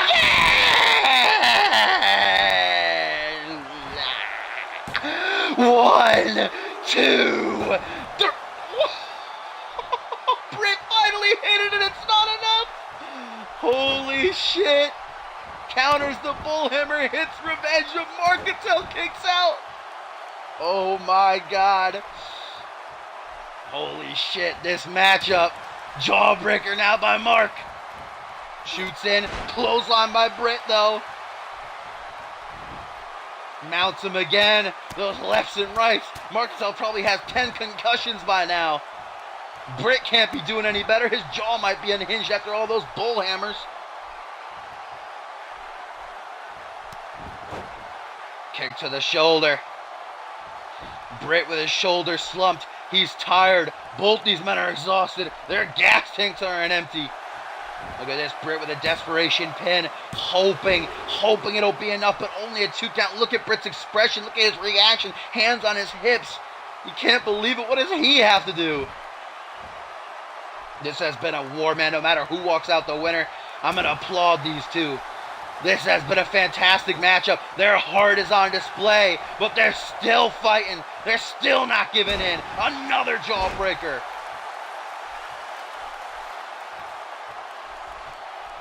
Britt, like a shark in the water, most definitely smells blood right now. Mounts Marcantel again, dude. Just unloading. Holy shit. Pinning him. 1, 2. Only a 2 count. Match of the night, no doubt about it. We still have 2 thrillers to come in the co-main event and main event, but I don't know how they're going to top this. As Marcantel going to go for that powerbomb again, 2nd time. The big red machine, though, makes the mistake of not pinning him. Shoots for a takedown DDT instead. But there's the wherewithal of Marcantel flipping me off. What did I do, Britt? Always flipping me off, man. I'm a fan. I'm out here supporting you. I'm out here, fan since day one. Always slipping me off. What's it for? Marcantel back into the ring at the behest of Chris Andrews. Front headlock, though. Goes for that, sit-out sidewalk slam. Chris Andrews, though. Back body drop. He's still in it. He's not quitting. Neither is Marcantel. Neither one of these guys going down without a fight. Snap. I keep thinking every time he goes for a snapmare, he's going for revenge. Cheeky Britt. Tying him up in a straitjacket. No, Andrews late in this matchup. Looks to slow things down a little bit. Keep the pressure on Marcantel while regaining a little bit of stamina himself. Nice counter by the Big Red Machine, though. Britt to his feet, and he might meet a forearm. No, he was too quick. Too quick for Marcantel to pull it off. But now a DDT by Mark to Britt. He's down. Marcantel's up, drenched in blood. Standing tall as he just hovers over Chris Andrews, just looking at him. Maybe respect under that mask, but finally looks to pull the trigger. A fourth bull hammer into the pin immediately. But a rope break! Marcantel's gotta be mad, dude. He's gotta be mad as all hell. Britt gets the rope break. Oh, that positioning, that unlucky positioning for Marcantel. Oh, but now Marcantel with the muscle buster to a seated position. Now on one knee. Power bomb by Marcantel. Maybe the... No! Andrews counters! Andrews counters the power bomb. Shoot in, Andrews. Shoot in. This is your opportunity. Hook to the jaw from behind. Sleeper slam. And the pin. Can Britt steal it? 1, 2. Oh, man.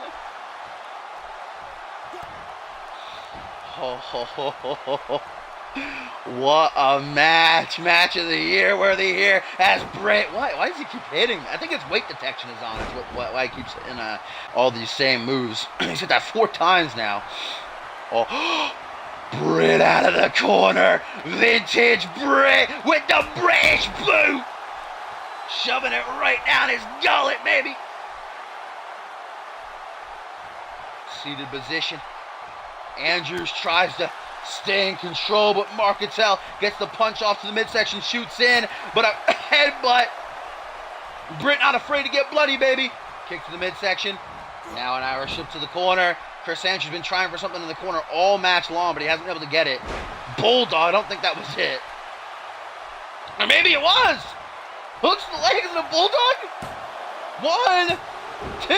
Only a 2 count. Britt on his last legs. Marcantel, I don't even know if he's conscious anymore. Into the corner again. Oh my God. Britt looks to bring it all together, going way back. Lines up the shot for the British drive-by. Get in that ring, Britt. Get in that ring. Hook the leg, Britt. Hook the leg. 1, 2, 3. Chris Andrews is still the CMV International Champion. What a fucking match. What a win for Britt, man.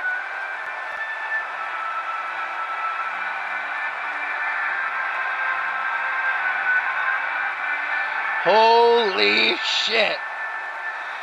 These two just beat the fuck out of each other for a good 20-25 minutes. Britt endured so much. Finally hit what he was going for all match long. That British drive-by. 4 of these he's took, man. 4 bull hammers.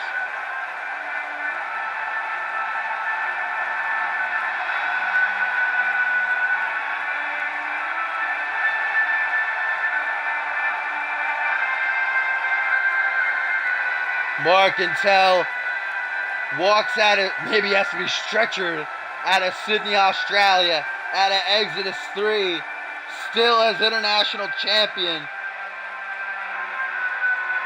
What up, Dash? You did not. We still have the co-main event and the main event to come. You've missed the majority of it. But we just saw a war between Marcantel and Chris Andrews, which Britt managed to survive somehow and is still champion.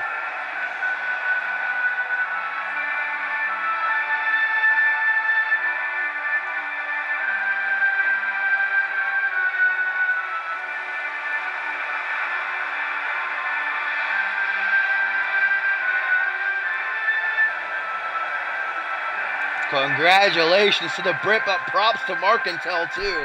What a match.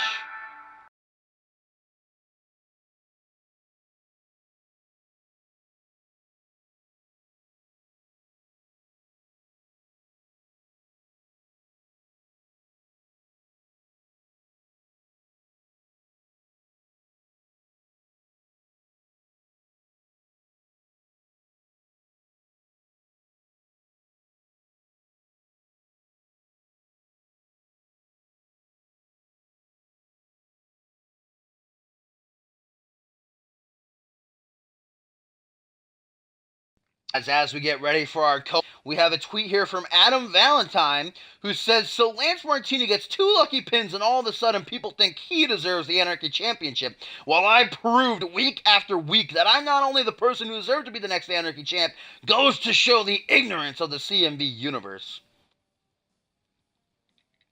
And a tweet here from Andrew somehow gets his phone out just as he gets to the back. He says, I'm fucked. Someone get me here. Props to Big Mark, though. In respect. Here we go, guys. Co-main event. It is vintage, and the only reason they're getting this opportunity is thanks to the CM Universe, who a couple of weeks ago, a poll on our website voted for them to get a rematch if they were to lose to Click in their original tag team title match, which they did. Xander Slate ended up tapping out Joey Bickin to retain. That was 2 weeks ago. And Click said, why don't we turn it up a notch? We already beat you idiots clean. We'll allow you to choose the stipulation. Bacon and El Jefe choosing a tag team elimination match, which means all 4 men will be active at the same time, and both guys of one team have to be put through tables for the other team to win the World Tag Team titles. Of course, still to come in our main event, the CMV Alpha World Championship will be on the line as Bob Luger, I'm sure in the back watching his boys right now, cheering them on with Briggs and everybody else in the Click. Also preparing to meet Elijah Stewart and MLP, that triple threat.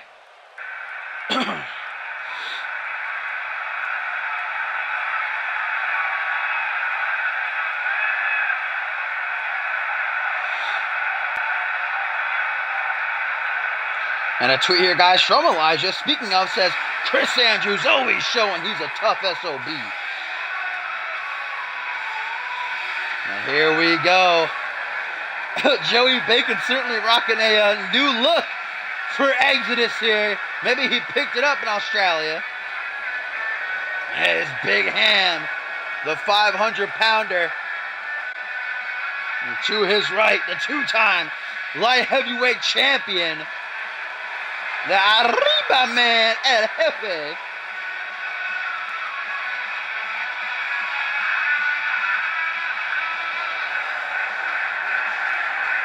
El Jefe know that this could be their last opportunity at the World Tag Team titles, that the Click already beat them. Like I said, the only reason they're getting this rematch is because of the fans. They have the CMV Universe to thank for voting them into this bout. Look at that, El Jefe telling Joey Bacon, we win this match, I'll get you all the hamburgers you could ever imagine.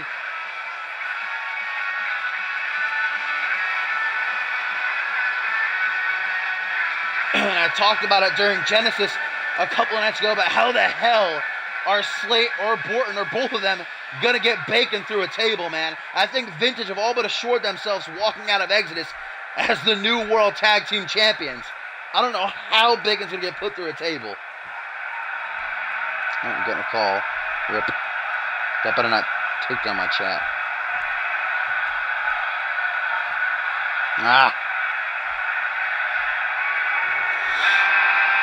And here they come.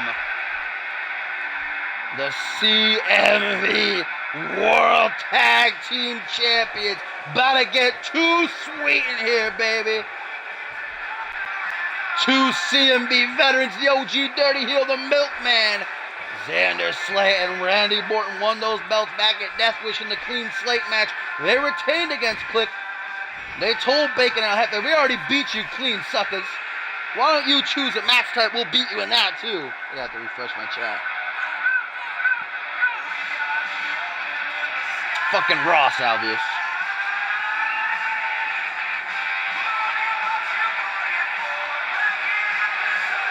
And a tweet from Bob Luger says, get 'em, boys. Hashtag click rules.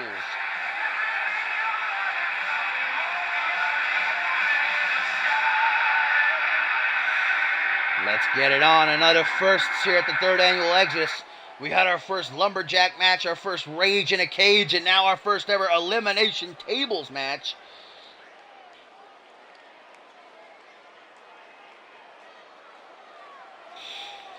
And that's what is on the line. The prestigious CMV World Tag Team title has been held by some of the greatest teams in CMV's history. Tonight we might have new champions. Vintage Joey Bacon and El Jefe challenge. Click. Randy Borton, Xander Slate. Let's look at that. Bacon immediately exits the ring as Borton just watches to go grab a table. Oh, no, I thought he was going to grab a table. Just get him right back in. Now, that shirt's going to glitch a whole lot during this match, I can already tell. As El Jefe takes out Slate with that sunset flip powerbomb. Most definitely the first team to get an elimination. I don't see how one guy's going to come back alone. So, if Joey Bacon and El Jefe can eliminate Randy Borton, they're going to have Slate all alone by himself, a handicap situation.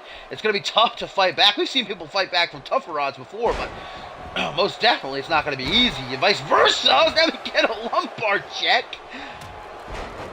by the human fish.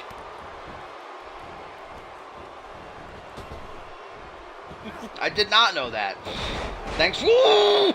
Slate just got spiked on his head. El Jefe dominating the OG Dirty Heel, who rolls to the outside, and now the Moo Moo Man is left by himself as El Jefe just chills in the corner like it ain't no thing but a chicken wang, while Borton takes apart the big man.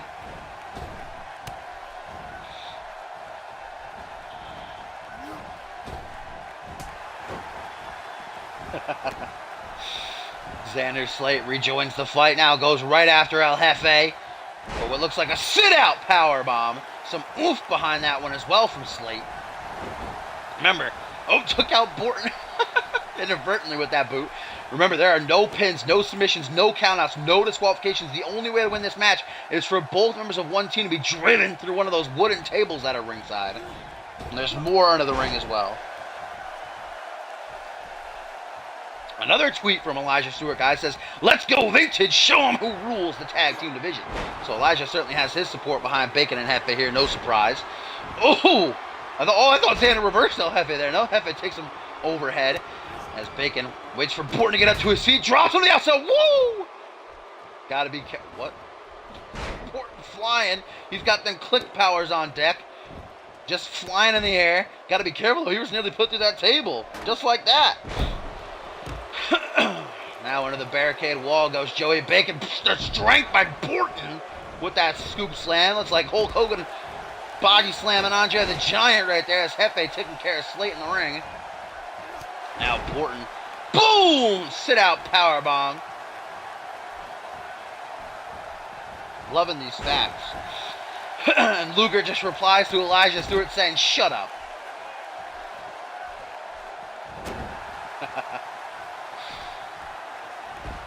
Borton back body dropped as El Jefe puts Slate in the corner. And Xander might just be about to get a taste of that big O fish dick. Give it a nice smell. I don't know what's worse, fish dick or Joey Bacon's ass. You tell me. I think they're both pretty disgusting. Xander Slate taken down. El Jefe now has him in a front headlock as Bacon continues the damage on Borton. What do we got here? Oh, full Nelson slam by Slate. That's true. That's true. Bison once won a table match by punching his opponent through the table. Oh, but look at this. Bacon introducing the first table as we speak. And all, not like say all, but really all that has to happen, even just take a little trip. Even if you fall through the table, man, you're eliminated. Xander's got right to the corner of it. That couldn't feel very good. Getting flashbacks of Caden Kenner or Bob Luger from Cause and Effect. El Jefe gonna reset the table here. Puts it in the corner. Meanwhile, Bacon taken out with a go-home driver. And that's when the table, I think, is most dangerous, when it's propped up in the corner like that. Borton apparently doesn't like it very much. Noah has to readjust it. He has to be the one. As Xander catching Jefe with what looks like three amigos. No, no, Borton put in the corner. Oh, Bacon! Oh my God, Bacon just eliminated himself. Bacon's been eliminated. He drilled himself through the... What? Did you see that? The table just fell from the sky. What was that? Bacon eliminating himself, and then a table just fell from the sky right on the crowd in the front row. Just got squashed with a table. That's Luger up there. What the fuck? Oh, now, guys, Bacon is forced to go to the back, and I'd say hit the showers, but I'm pretty sure Bacon's not that kind of guy. And El Jefe is left to a 2-on-1 situation. I'm still not counting out the Arriba man, but the odds are against him as he's put into the ring, and Xander's going to go get that table while Borton keeps him busy. El Jefe is big-time trouble, man. He's got to find a way to put one of these guys through a table right quick to even the odds, bring it down to 1-on-1. But yeah, Bacon was about to spear Borton to the table, but Borton sidestepped last second, and the big man threw all of his weight through the table. He's eliminated. Forearm smash now. Oh my God! Borton's on the outside! Jefe, Borton, what are you doing? Oh no, counter though, and now Slate has Jefe right where he wants him, with Borton getting that front row seat. No, knife edge. What are you doing, Slate? They're toying with him. Instead of finishing when they have the chance, they're toying with El Jefe, and that's a big mistake. I guess at least Borton's like chilling on the outside and letting it be 1-on-1. That's uncharacteristically fair from Click. Xander, STO by the CMV Season 1 veteran. Now the table is just glitching like crazy in this match. Uh-oh, he wants to put Jefe through the table. Ray good.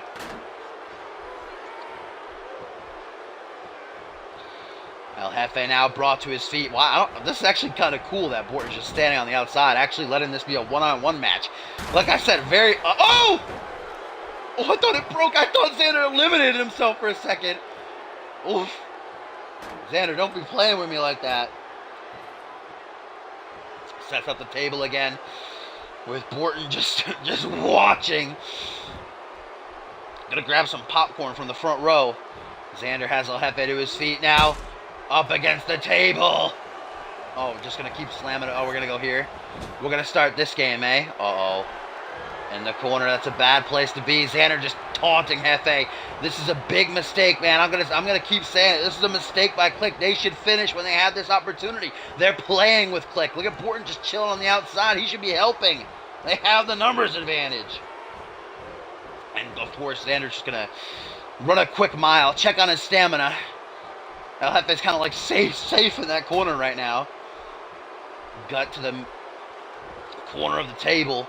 And Xander's just going to keep causing pain. Oh. Just went right through the table. Not in the way he should be going through the table. Brought up to his feet. Xander just trying so hard to get El Jefe properly set up on this table. I mean, Borton could get in there and help him, but apparently Randy's like, I got Bacon eliminated. I did my part, all right? It's all up to you now, my friend. El Jefe now down on one knee. Can you imagine if Jefe's able to eliminate fucking Xander here? Oh, but it looks like the end might be not. Where's he taking him? Took him past the table. Still toying with him. And now El Jefe breaks free. El Jefe breaks free from his chains. Oh my God, oh my God, oh my God, oh my God, oh my God, oh my God. Jefe, Jefe, Jefe, Jefe. Oh shit. Oh my God, get up there, Jefe, get up that top rope. What are you doing? Oh my God, Borton's still just watching. Jefe eliminates Xander. Xander's eliminated. It's 1-on-1. Xander's been eliminated. Borton's still just chilling on the outside. Why did Borton just forgetting he's in a match? Xander's eliminated. A table just spawns from the depths of hell on top of Slate. Now Xander's awake. He was daydreaming about them Gucci boots and that Christmas blend at Starbucks currently going on. As El Jefe goes and gets another table, guys. It's one-on-one. It's Jefe important for the World Tag Team titles. Xander's still down, but as soon as he gets up, he's got to leave the ringside area. Borton now taken down with the head scissors. Slate's up, but he's got to leave. He can't help his boy. I'm sure Slate's pissed. What was Borton doing? Oh my God. A table in the ring. Jefe grabs Borton by the neck. Has the table. Gonna set it up, Jefe. Oh shit, baby. We are one elimination away from Vintage winning the gold or Click retaining as Jefe sets up the table in the corner. Not before hitting Borton in the knee with it though. Oh my God, Borton brought up to his feet. Irish whip in the corner. Oh my God. Jefe! No! That clutch reversal by Borton. Oh my God. 10 out of 10 reversal. Now Borton. Into the corner goes Jefe. And the Milkman. The Milkman. To retain the gold. Power bomb. And Click are still your World Tag Team Champions. What a match that was. Holy shit. Glitches all over the place. But Borton finally snaps back to reality. That clutch. I didn't know you could reverse mid-table finishers. Borton, yo. Reversal of the century. Whew.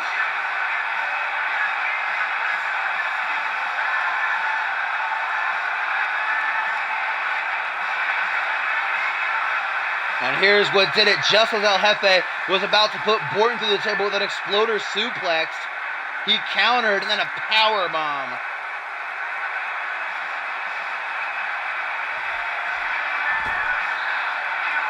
Xander Slate gonna come back out here as they retain the World Tag Team titles. Hard fought. What a match. Full of glitches and fun. That table falling from the rafters was I wish it would have fell on Chet Taylor front row. The belt hand. Why is it a different ref? Perry White just changing clothes real quick.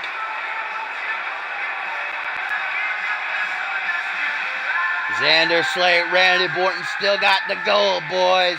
And now it's time to see if their good brother Bob Luger can bring home the Alpha World title for a third time in our main event.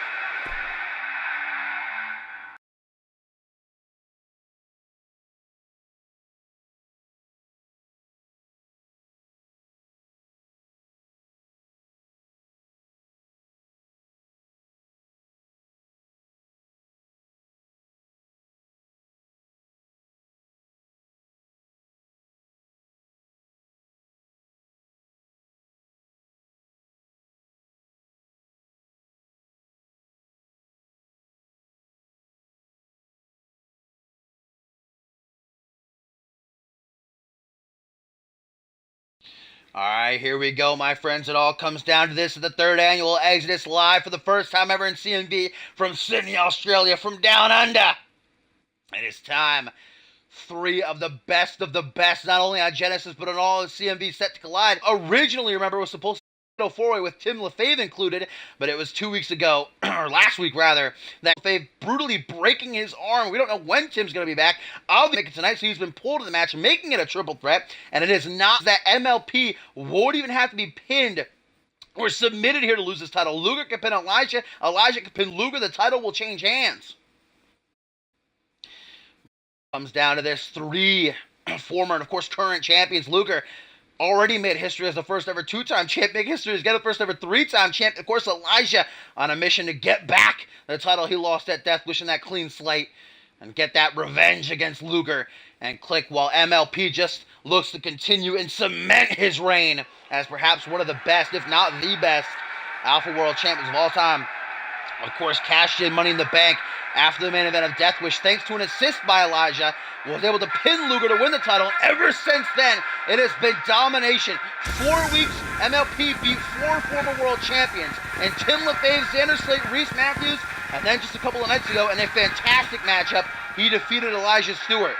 I don't know how people can still say MLP is a fraud champion. He's a fake. He doesn't deserve it.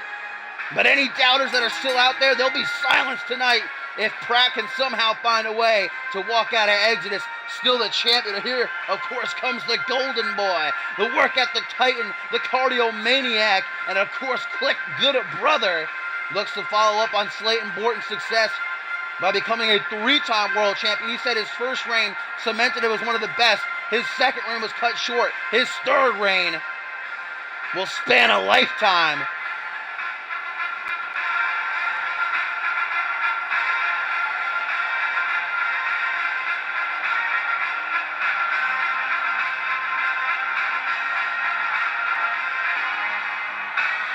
And a tweet, guys, from Mercantile says, I tried and I fought my heart out. But if anything, I showed that I can go the limit. Yeah, won a hell of a match against Britt, but just fell short trying to capture the international title. It has been one hell of a fucking night here at Exodus. So far, only one championship has changed hands, and that was on the pre-show. Jack Dialot becoming the new Rising Star Champion. Here he comes. The CMV Universe are behind him 120%. And of course, as always, bringing out that dank pay-per-view attire, that denim jacket, and that hard paint is interesting. Elijah Stewart, the end of last, shocked the world when he defeated Cole Savage to become Alpha World Champion after jumping over so many hurdles but failing time and time again.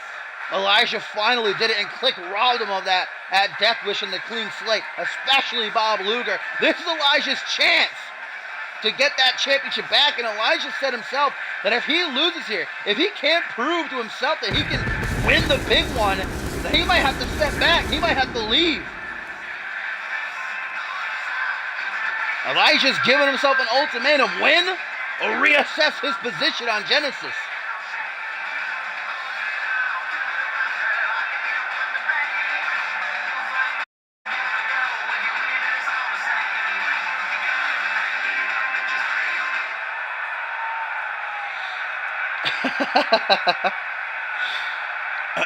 Here we go. Last, but most definitely not least, it is the reigning, defending CMV Alpha World Champion, Michael Lee Pratt, baby. Woo, look at him decked out.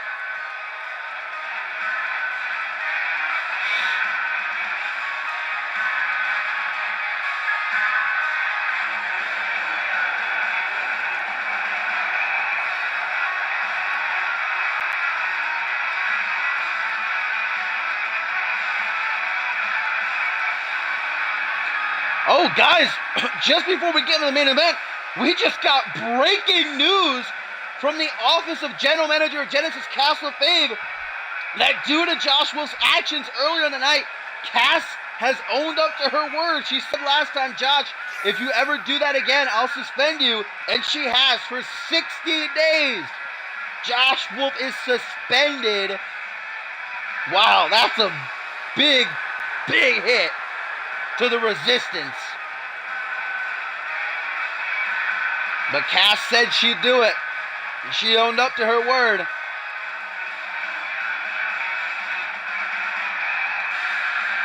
MLP, his first ever main event in his CMV career, and he defends his Alpha World Championship. He's got a trainload of momentum coming in behind him.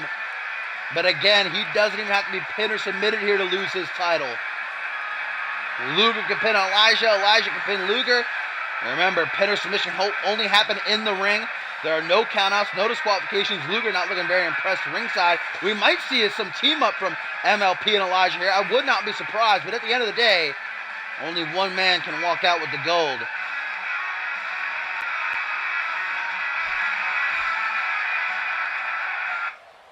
All right, here we go, my friends. It is main event time. The third annual Exodus, live from Sydney, Australia. It has been one hell of a night so far, filled with some amazing matches. Only one title has changed hands. That was on the pre-show. Jack Dowlett becoming the new Rising Star champion. Will the main event be the same? As Perry White lifts that championship high up into the air. Bob Luger looks to make history, become a third-time champion. Elijah Stewart looks to gain his title back or lose his career. MLP looks to prove all the rest of the haters wrong. As the bell rings, and here we go. We're going to get it on. Elijah goes right for Luger. No surprise there. Pull back into a Hurricane Rana. As MLP just chills like it ain't no thing but a chicken wing in the corner. Trips up Elijah. Pratt shoots in, but Luger going to catch him with a German suplex. Not just one. Going to take him all the way to the suplex city, baby. There's the second taste. Now we are going to get a third. Elijah Stewart waiting in the wings. Luger approaches him, taking on both men. Look at the strength of Luger there to hold Elijah up in the military press, then dropping him into that European uppercut. Whew, nasty.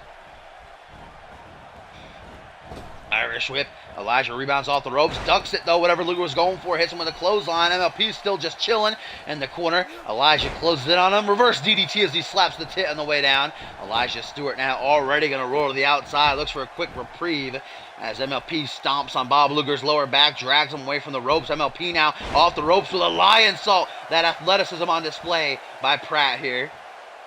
Elijah Stewart on all fours, desperately trying to get back up to his feet quickly. A pin submission go down at any time. You got to be careful. Look at that by MLP. Beautifully executed. Catchphrase though by Elijah as he gets back into the ring. Then turns Luger about. Irish whip off the ropes. Right into a... Now Elijah goes for it. A lot of people loving that arm drag tonight.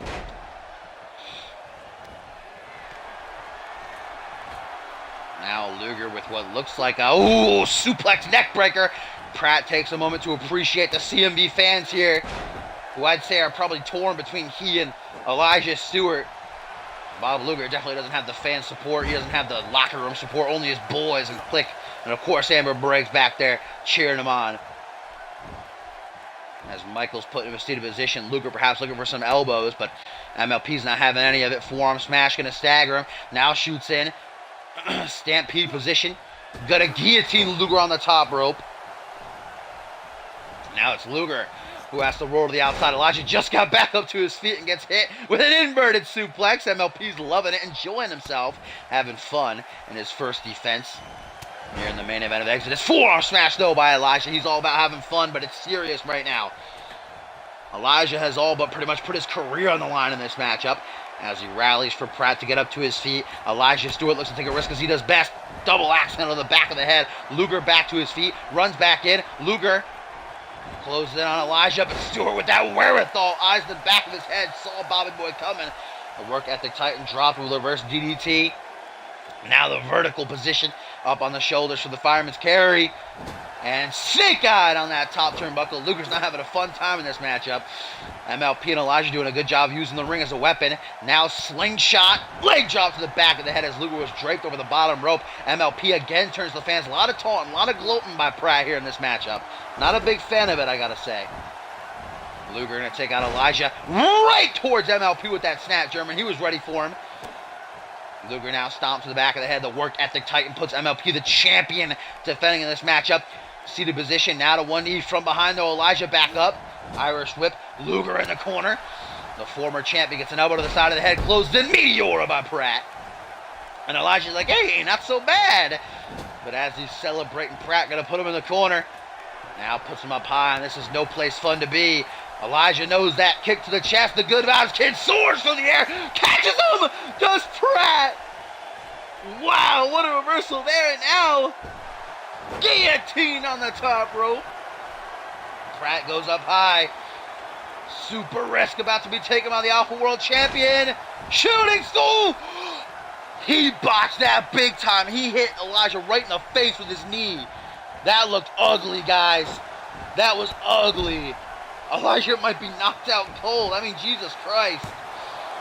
Meanwhile, MLP goes for a pin on Luger, only gets a 1 count. Elijah somehow already beginning to stir. On one knee, he gets himself back to his feet while Luger rubs salt in the wound, goes for the Coney Island Cyclone, but Pratt reverses with the reverse DDT. Now into the pin. MLP immediately breaks it up, though. Threatens to punch a fan in the front row. Chris Benoit's ghost jumping into this matchup. Oh, I think he might have just gone for the Edge of Glory. Lucky for Elijah that he was quicker. Now, powerbomb position. Dropped face first on that turnbuckle. Oof. Yeah, Elijah's gone through much more ugly scenarios than that. Remember at Battle Scars 2, Money in the Bank, he fell from the top of the ladder, hit his neck on the apron, and fell to the outside. I still don't even know how Elijah's alive to this day after that. As MLP is down and out of it, Bob Luger looks to capitalize, taking Elijah to Suplex City. Drops down to his knees. Paying homage to his own beautiful 18-inch pythons. He truly is a specimen. The second generation superstar now has Elijah in the corner. Oh, there ain't no party like an uppercut party, because an uppercut party don't stop. Over and over and over again. MLP gonna let it happen. Why not? Bob Luger rallying. No support for him, though, from the crowd. Another European uppercut to the corner. Another European uppercut. Now, off the ropes, Bob Luger with a perfect drop kick. Into the pin, but immediate breakup by Luger as Pratt looked to capitalize. Now Pratt and Luger face to face. That's a one-on-one matchup I would love to see someday, and maybe we'll get it. Coney Island Cyclone this time pulled off successfully by Bob Luger. That maneuver he used to win his first reign as Alpha World Champion when he defeated Furious Frank at Point Break inside of a Hell in a Cell. Backbreaker, neckbreaker combination by Elijah now. Luger's taken out. And the Good Vibes Kid looks to capitalize on the damage done to Pratt as he hooks the leg off that Coney Island Cyclone. The CIC might do it. Will it be enough? No, not even a 2 count. Too much time wasted. Elijah Stewart turning to the crowd. They know he's behind him. They're cheering him on. They're on their feet. Elijah, forearm smash. Another forearm smash. And there's the catchphrase again. Stewart's rolling. He's on fire. Into the pin. Luger just getting up to his feet. Perry White in position. Just a 1 count. Luger now slides back into the ring. Punch to the gut by MLP, who finally finds his surroundings. Full Nelson reverse STO by Luger.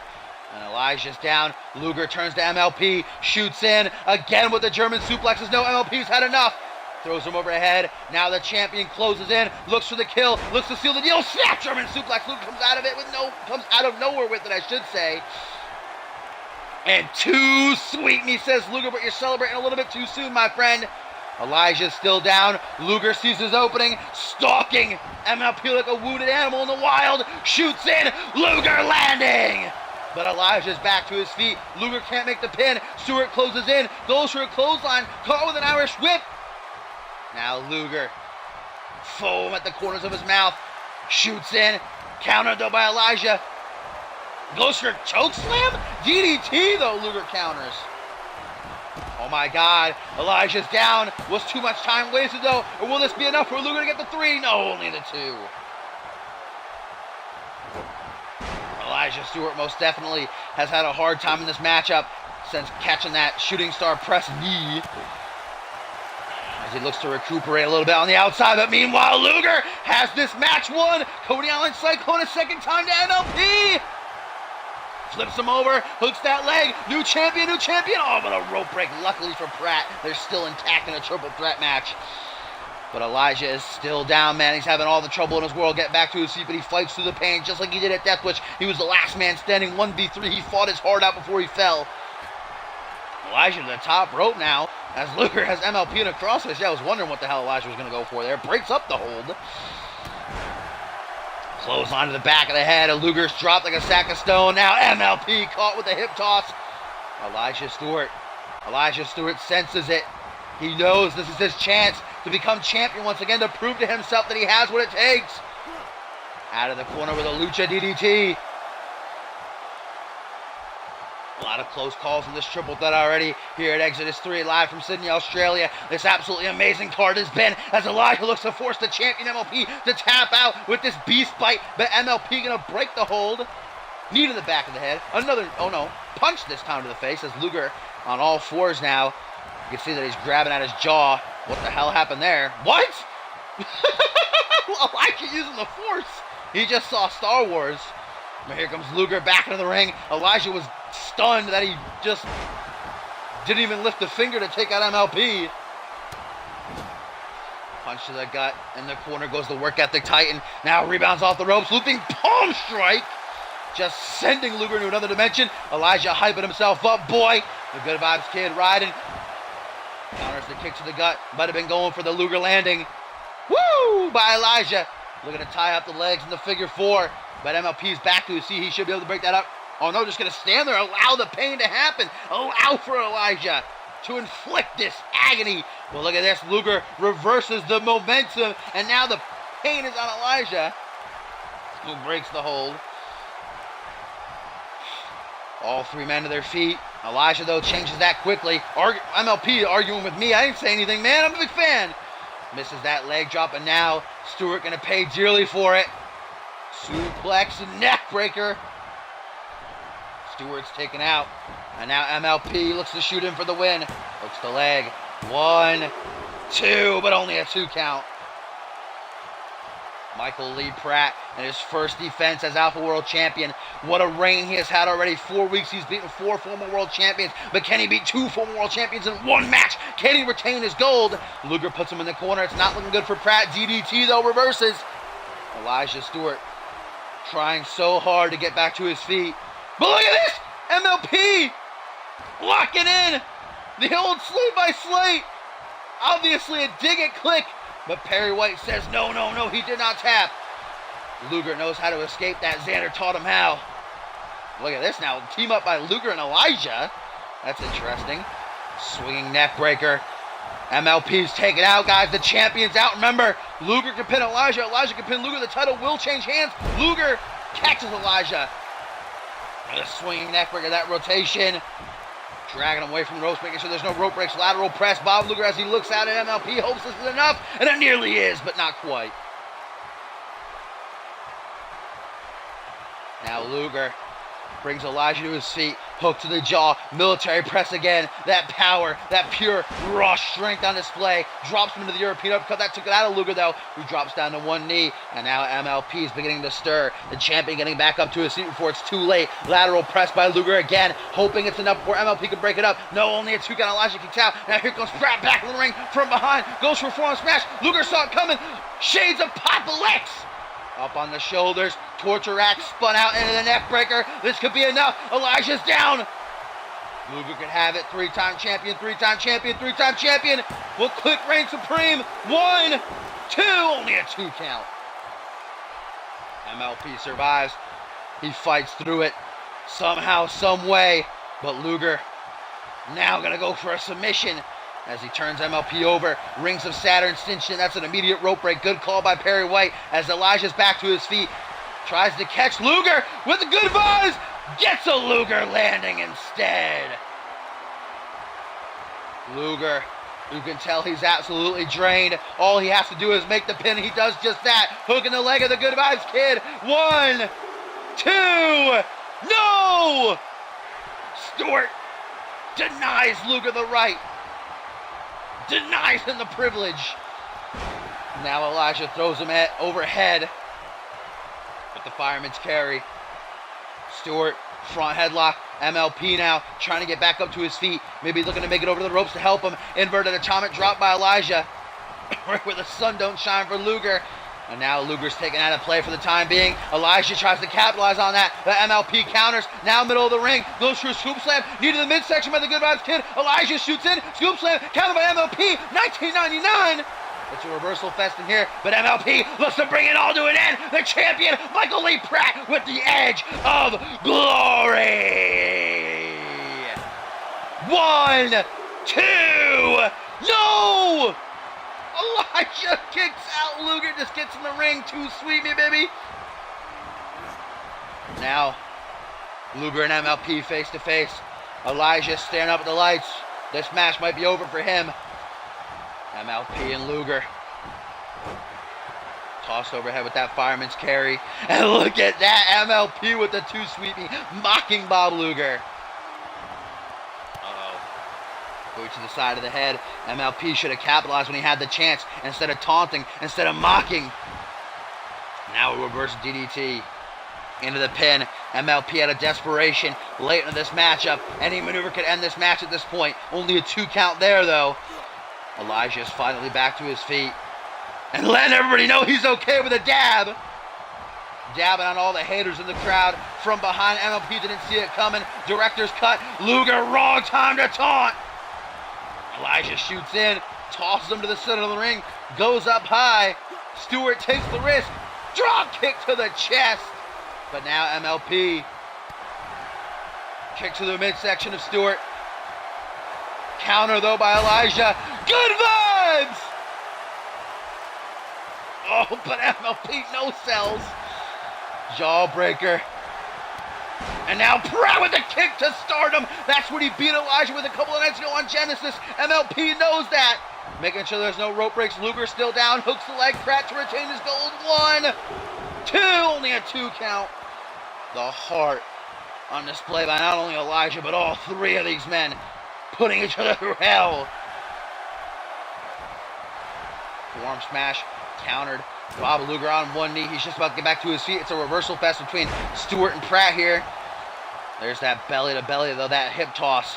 And Luger now the only man standing as he closes in. Looks to take advantage. Swing out neck breaker. And Elijah's done for. Pratt's just laying there prone. Lateral press. 1, 2, but only a 2 count. Luger now brings Pratt to his feet. Pratt was waiting for him, though. Snaps that arm over the shoulder. And now the champion shoots in. Catchphrase. Hooks the leg of the Golden God. The work ethic titan in trouble. Elijah to his feet. Gets up to the apron. Can't stay down for long. He knows that. Again, a pinner submission can happen at any time. MLP busted wide open. Off that elbow to the face by Luger. But now Elijah taking Luger face to face with MLP. Snapmare puts him in that seated position. Kick to the back. And a high knee by Elijah! Holy shit, he went right over Luger! Oh my god! Oh my god! Elijah hooks the leg. Oh, that's going to be a rope break. What? 1, 2. No! So close. Stewart nearly had it. That devastating high knee. I thought it was going to be a rope break. Should have been. But MLP kicks out. Phoenix Splash now by Pratt. Or by Elijah, rather, to Pratt, I should say. As Luger again is just about to get back up to his feet. He's been down for a good while. Look at that. I don't think Elijah knows that he's back up, guys. 2 sweeps in the corner. And now Elijah's easy pickings. Luger from behind. Punch to the back of the head. Up on the shoulders. He's going to drop him throat first on that top rope. And now Luger just has his pickings as he mounts MLP and unloads on the man who took the title from him at Death Wish by cashing in. Lateral press. MLP is still stunned from that Phoenix Splash. Oh, nearly gets it as Luger. Ooh, that was the closest count in this matchup so far. Elijah trying to get to his feet. He's got to be hurry. He's got to be quick. I should say got to be hurry. Oh, nice high kick from MLP, who's bleeding bad now, by the way. Jumps back into the ring. MLP, they're just standing face to face. This stare down. The hatred between them is intense. They're deflecting back and forth. Elijah's finally up just in time to see Luger. No! Breaks up the Coney Island Cyclone, saving MLP. What is this now? KO! I think MLP just tried for that high knee. Luger's taken out. It's Elijah and MLP face to face. Goes for the kick to stardom. Elijah saw it coming this time, but a jawbreaker stuns him. Kick to stardom, counter! High knee! Oh my god, oh my god, oh my god, oh my god, that sequence! Shit! 1, 2, oh man, how? Holy shit! MLP kicks out of a second high knee. The champion survives. Luger back up. This main event. Elijah. Dark matter to the champion. Luger's back in though. From behind. Elijah didn't even see it coming. Reverse DDT. Grabs him by the ears. They're face to face. Luger looks at him with a hatred deep. Gonna take him to Suplex City one more time. Holy shit, it's a tough one, Hardline. They were both amazing. Elijah, MLP both down. Luger standing tall. He looks to close in, but MLP had a good while to rest. Drop toe hold. Luger might have chipped a tooth on the way down. MLP! What's this? Roll through super kick. Right to the throat. Elijah still down. MLP to retain his Alpha World Championship. 1, 2. Only a 2 count. Oh my God, what's it gonna take? All three of these guys have kicked out of the impossible. All three of these guys are half dead. But this time Elijah's not going to save MLP. Coney Island Cyclone a second time from Luger. Doesn't pin him. Instead, Elijah closes in. Stewart goes for a hook to the jaw. Luger reels him in, front headlock. Making him smell that armpit now. Looks for the Luger landing. But Elijah a tad bit quicker. Irish whip into the corner. Elijah turns it around so that he can look him in the eyes. Takes a step back. MLP begins to stir, goes for Piercy's elbow. European uppercut instead, catches him up against the ropes. He lays. Luger now clotheslines him out of the ring. Bob Luger. Oh my God, don't even tell me that Luger. Suicide dive by Bob Luger. What? Holy shit. Luger with a suicide dive. MLP goes to retrieve the Golden God. Pratt sees this as his opening with Elijah down, possibly for good. But it's Bob Luger who looks to make this night his with a rotation neckbreaker. But the smarts by MLP. He knows Stewart is down. He won't have someone to help him. Rolls to the outside. Luger has to go collect him. Another swinging neckbreaker on the outside. That's going to add extra damage. MLP down on one knee. He's finally back to his feet. Irish whip. Luger face first with that steel post. Now Luger might be in La La Land. Elijah knows it. MLP still down on the outside, gushing blood from that cut on his forehead. Oh my God, this is Elijah's opportunity. This is the Good Vibes Kid's chance. Hooks the leg. 1, 2. Only a 2 count. And now the Alpha World Champion beginning to move. Doesn't want to not. He can. Oh, that would suck for MLP if he's not even involved in the decision. Up on the apron he gets, witnessing Luger escape from that head scissors. Jumps back in. I don't think either Elijah or Luger are aware of his presence. Luger tries for something in the corner. Elijah's having none of it. Forearm smash. Good Vibes attempted. Throws him overhead instead. Here comes MLP. Tries for a low drop kick. Kick to the lower spine of Luger. Forearm smash to the lower spine of Luger again. And now MLP with the edge of glory. Elijah, get in there. Oh, rope break. Okay. Rope break for Luger. Smart call by Perry White, but Luger's still done. Or still down, I should say. The damage done. Now Elijah taking overhead. Neck breaker off the suplex. Elijah's done. He rolls out. And I think we're at the closing moments here as Pratt turns to Luger. But Luger reels him in, playing possum. Now Bobby Boy looks to steal it. Lateral press, only a 1 or 2 count rather. Brings MLP to his feet. Pratt says, I don't need no help though, thank you. Now he hooks the leg, just pin after pin after pin. These guys know that any move at this point in the matchup can end it. They're desperate. They're hurt. They're broken. They have no stamina, but they're still going. As Luger for a 3rd time hits Pratt with the Coney Island cycle. But here's Elijah back in the ring. The Good Vibes Kid looks to steal it from Luger, but Bobby Boy from behind. No, Elijah escapes the waist lock. Now Elijah! E-Buster! Can he get to the pin? Can he get to the pin? Can he get to the pin? Can he get to the pin? He can! No! What are you doing, Stewart? You ding-dong! Elijah doesn't even pin him. I guess he saw Pratt beginning to move and decided it wasn't smart. Now Pratt's to his feet, but Elijah! Arm drag. Pratt to his feet. Blocks the chop. Whoa, Heidi a third time! 1, 2, 3. Elijah Stewart is once again the CMV Alpha World Champion. What a match! Wow! What a match!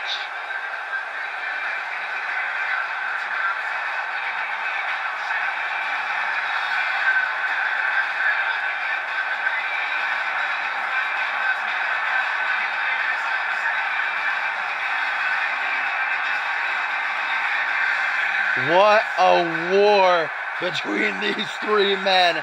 They just beat the fuck out of each other. So many close calls. So many oh my god moments. But it's the Good Vibes Kid who reclaims his gold, becomes a two-time champion by pinning the champion.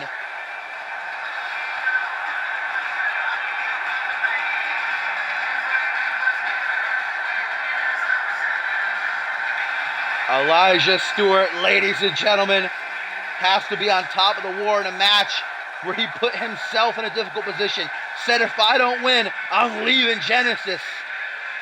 I don't deserve to be on the roster if I can't prove to myself that I can win the big one. But he did. He survived the onslaught.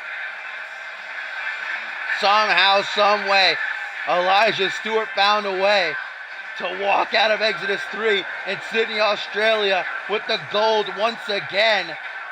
But know this Friday, thanks to the CMV Universe, Elijah Stewart will have to defend that title, and an 8-man battle royal will decide his challenger. I'm sure both Luger and MLP will be in that battle royal, looking for another opportunity. Will Elijah's reign be cut short again, or will he prove that this time it'll be different? But tonight, there's going to be some partying in Sydney, baby.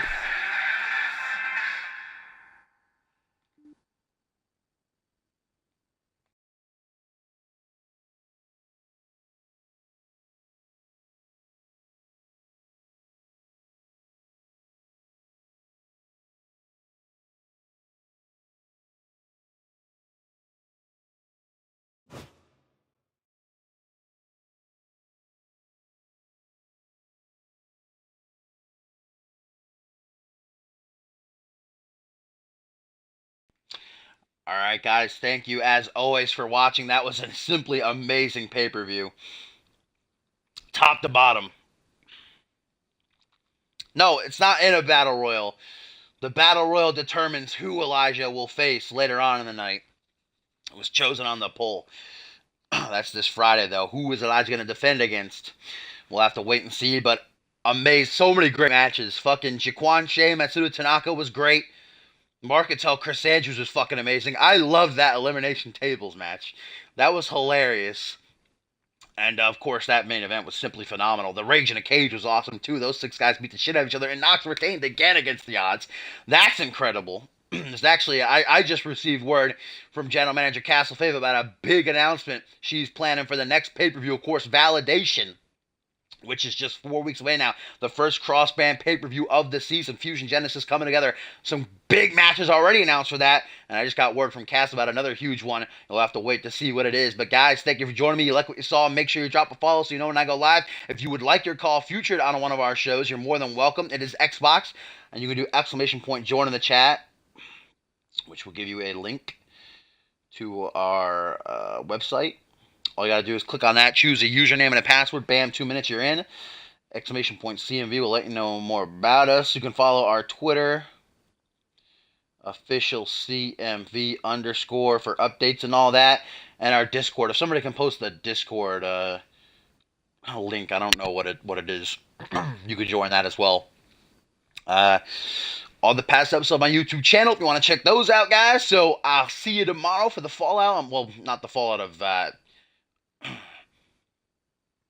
not the Fallout of Exodus. We'll have to wait till Friday for that. But Fusion tomorrow, indeed. The card's already up for that, and it is a great one. So make sure you tune in, and I'll see you guys when I see you.